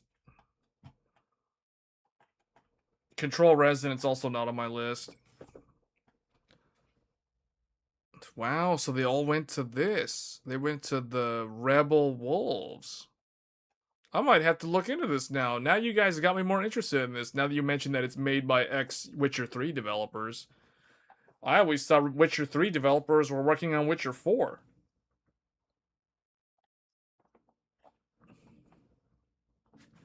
Okay. Alright, well what I'm gonna do now is I'm going to actually make a note here. I'll put like an asterisk here. Blood of Dawnwalker. Like, look into this. Like, look into that. That's not guaranteed. I'm still not 100% sold on that game. But now that it's from the ex-developers of Witcher 3, now I'm actually interested in it. I heard September is going to be super jam-packed. Because I think Lords of the Fallen 2 was aiming for September. So, who knows? Maybe they moved to Q1 of next year because of all of these games and not necessarily Grand Theft Auto. Maybe they thought, okay, well, we if we go after these games, then we're stuck with Grand Theft Auto, so we got to go further out. Maybe that's why they're doing Q1.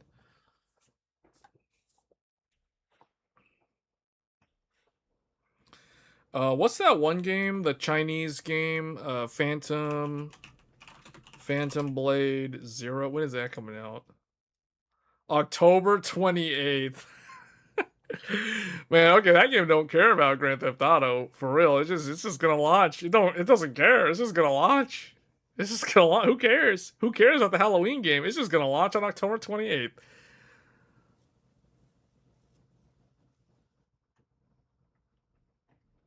Phantom Blade Zero is going to October. That's another game that I am not 100% sold on. I don't know. I feel like so last year I got burned by some Chinese games that I felt like I wasted money on. Like that one game, the game that felt like a bootleg copy, a wannabe of Devil May Cry. Lost Soul aside. Oh, yes. Lost Soul. Is it Lost Soul or Lost Souls? Lost. Lost Soul aside. That's a game that I wish I could refund. Lost Soul aside, I wish I could have refunded. And this year, it was Code Vein 2. Yeah, that Lost Soul aside was bad. It was bad. Let me see what are the mixed reviews on Steam. Yeah, that game was bad. I mean, it was like a 6 out of 10. It was like a 6 out of 10. You can't convince me otherwise. Because it's like if I had to choose between buying Lost Soul aside, brand new, versus like buying Devil May Cry 5 Devil Hunter Edition on Switch 2, which literally just came out. It's basically a relaunch of DMC 5 for the Switch 2. I would rather buy Devil May Cry 5 all over again for the Switch 2 than Lost Soul aside.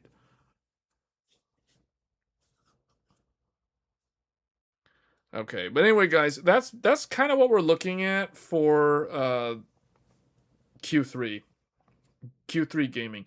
Q4, there's not a lot of games. Like, I was looking at the list, there's not a lot of games in Q4. There is potentially a lot of computer hardware, though. DMC 5 on Switch is the best version. Well, it runs really good on Switch 2. If you're running it in docked, you can get like 90 to 120 FPS on that game. But it's using like DLSS upscale and all kinds of stuff to do that. And it's actually not 4K. It's like 1080p in docked mode. But it runs at a really high frame rate. And that's like old school RE engine. That's like RE engine for Resident Evil 7.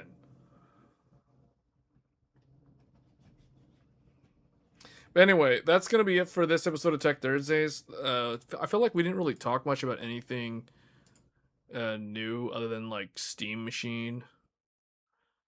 But yeah, if you're new to the channel, this is kind of what to expect. Although I will say, this episode of Tech Thursdays, there wasn't really that much interesting stuff to go over. Hopefully next week we have other things to talk about. But I do feel like we're in this period of time right now where there's kind of a lull in the technology wave, so there's not a lot to talk about. You know, we're just coming off of the tail end of the current generation hardware refreshes, like Arrow Lake refresh. AMD's bringing back like a Zen 3 CPU, and then there's some other stuff that Intel's doing. But end of the year, there should be some very interesting hardware news. So I feel like I don't know, we may end up becoming more gaming focused. We might try to do some more discussions about the game development studios, if you guys are interested in that. Otherwise, we can just continue to talk about RAM prices and stuff like that. But I feel like that's kind of what I learned today, that 90% of you already have DDR5. I feel like there isn't much of a reason to talk about DDR5 then. Or I guess, I mean, the price of DDR5 and SSDs being so expensive, because most of my audience is not really affected by it. So unless they were thinking of buying more RAM to upgrade their existing capacity, and that's not a good thing to do right now. So I'll try to think of some other things that we can focus on for the channel. There's just not a whole lot out there right now. So yeah, I don't know. I mean, the whole AI thing, whatever your opinion is on AI, like I said earlier, AI is kind of a double-edged sword right now. The good thing about it is that it is pushing hardware innovation. It literally is the only thing right now that is really driving hardware, computer-aided design innovation, so that we'll be able to benefit from newer CPU architectures that have vastly more memory bandwidth, and also software stacks that are more efficient and more optimized in terms of memory management, potentially because of the shortage, and that's kind of driving consumer-facing applications, which includes gaming, to be more well adept at you making the most with less. Do more with less. That seems to be becoming a growing trend in the industry, at least for consumer based hardware, because they don't have the budget to have all these massive amounts of memory anymore for not just the CPU but also the GPU. So we'll see if there's any benefits to that. But as a hardware enthusiast, I always look forward to the next generation of technology, and we know like Q4 is that time when a lot of those things are going to resurface. So I feel like we're at the end of Q2 now, so we're going into this summer season, the Q3 season, which is going to be very, dare I say, boring. So, I guess the other half of this channel kind of focuses on gaming. I mean, it's in the name of the channel. So we may pivot and focus on that for a while. But that's not really the primary focus, though, in terms of what you guys are interested in. And I definitely recognize that. So I'll try to figure out what... I tried to get creative with, like, looking at older computers, but older computers are just really bad now. And when I say older computers, I mean DDR3. So really, I mean, there's DDR4, but most of you already have DDR5. So there's not much reason for me to go back and revisit those older computers. So we will shift back to our newer DDR5 enthusiast grade builds. And I guess we'll take a look at FSR4. I don't know if I'm going to do FSR4 this weekend. I'm probably going to do GTX 1080 SLI again for this Sword Art Online game. Or I will do Vega 64. So I'll figure it out, though. But anyway, that's going to be this weekend. So if you're new to the channel, do get subscribed if you like this random type of content. And if you want to participate in the gaming live streams, hit the bell icon so you get notified when I go live. Sometimes I go live on a Friday evening. Sometimes I go live on a Saturday evening. And sometimes I do both. It just kind of depends on my availability. But usually it's the weekend. And usually it's one or the other. So look forward to that if you want to participate and see how a old 1080 SLI or a AMD Vega 64 Crossfire performs in modern gaming, because that's what we're going to be doing. So, all right, guys. Well, until then, I will see you next time. And if you're not going to be able to tune in to the gaming live streams, that's totally fine. Definitely check us out on Tech Thursdays. I will see you guys next week. Until then, take care and see you then. Thanks.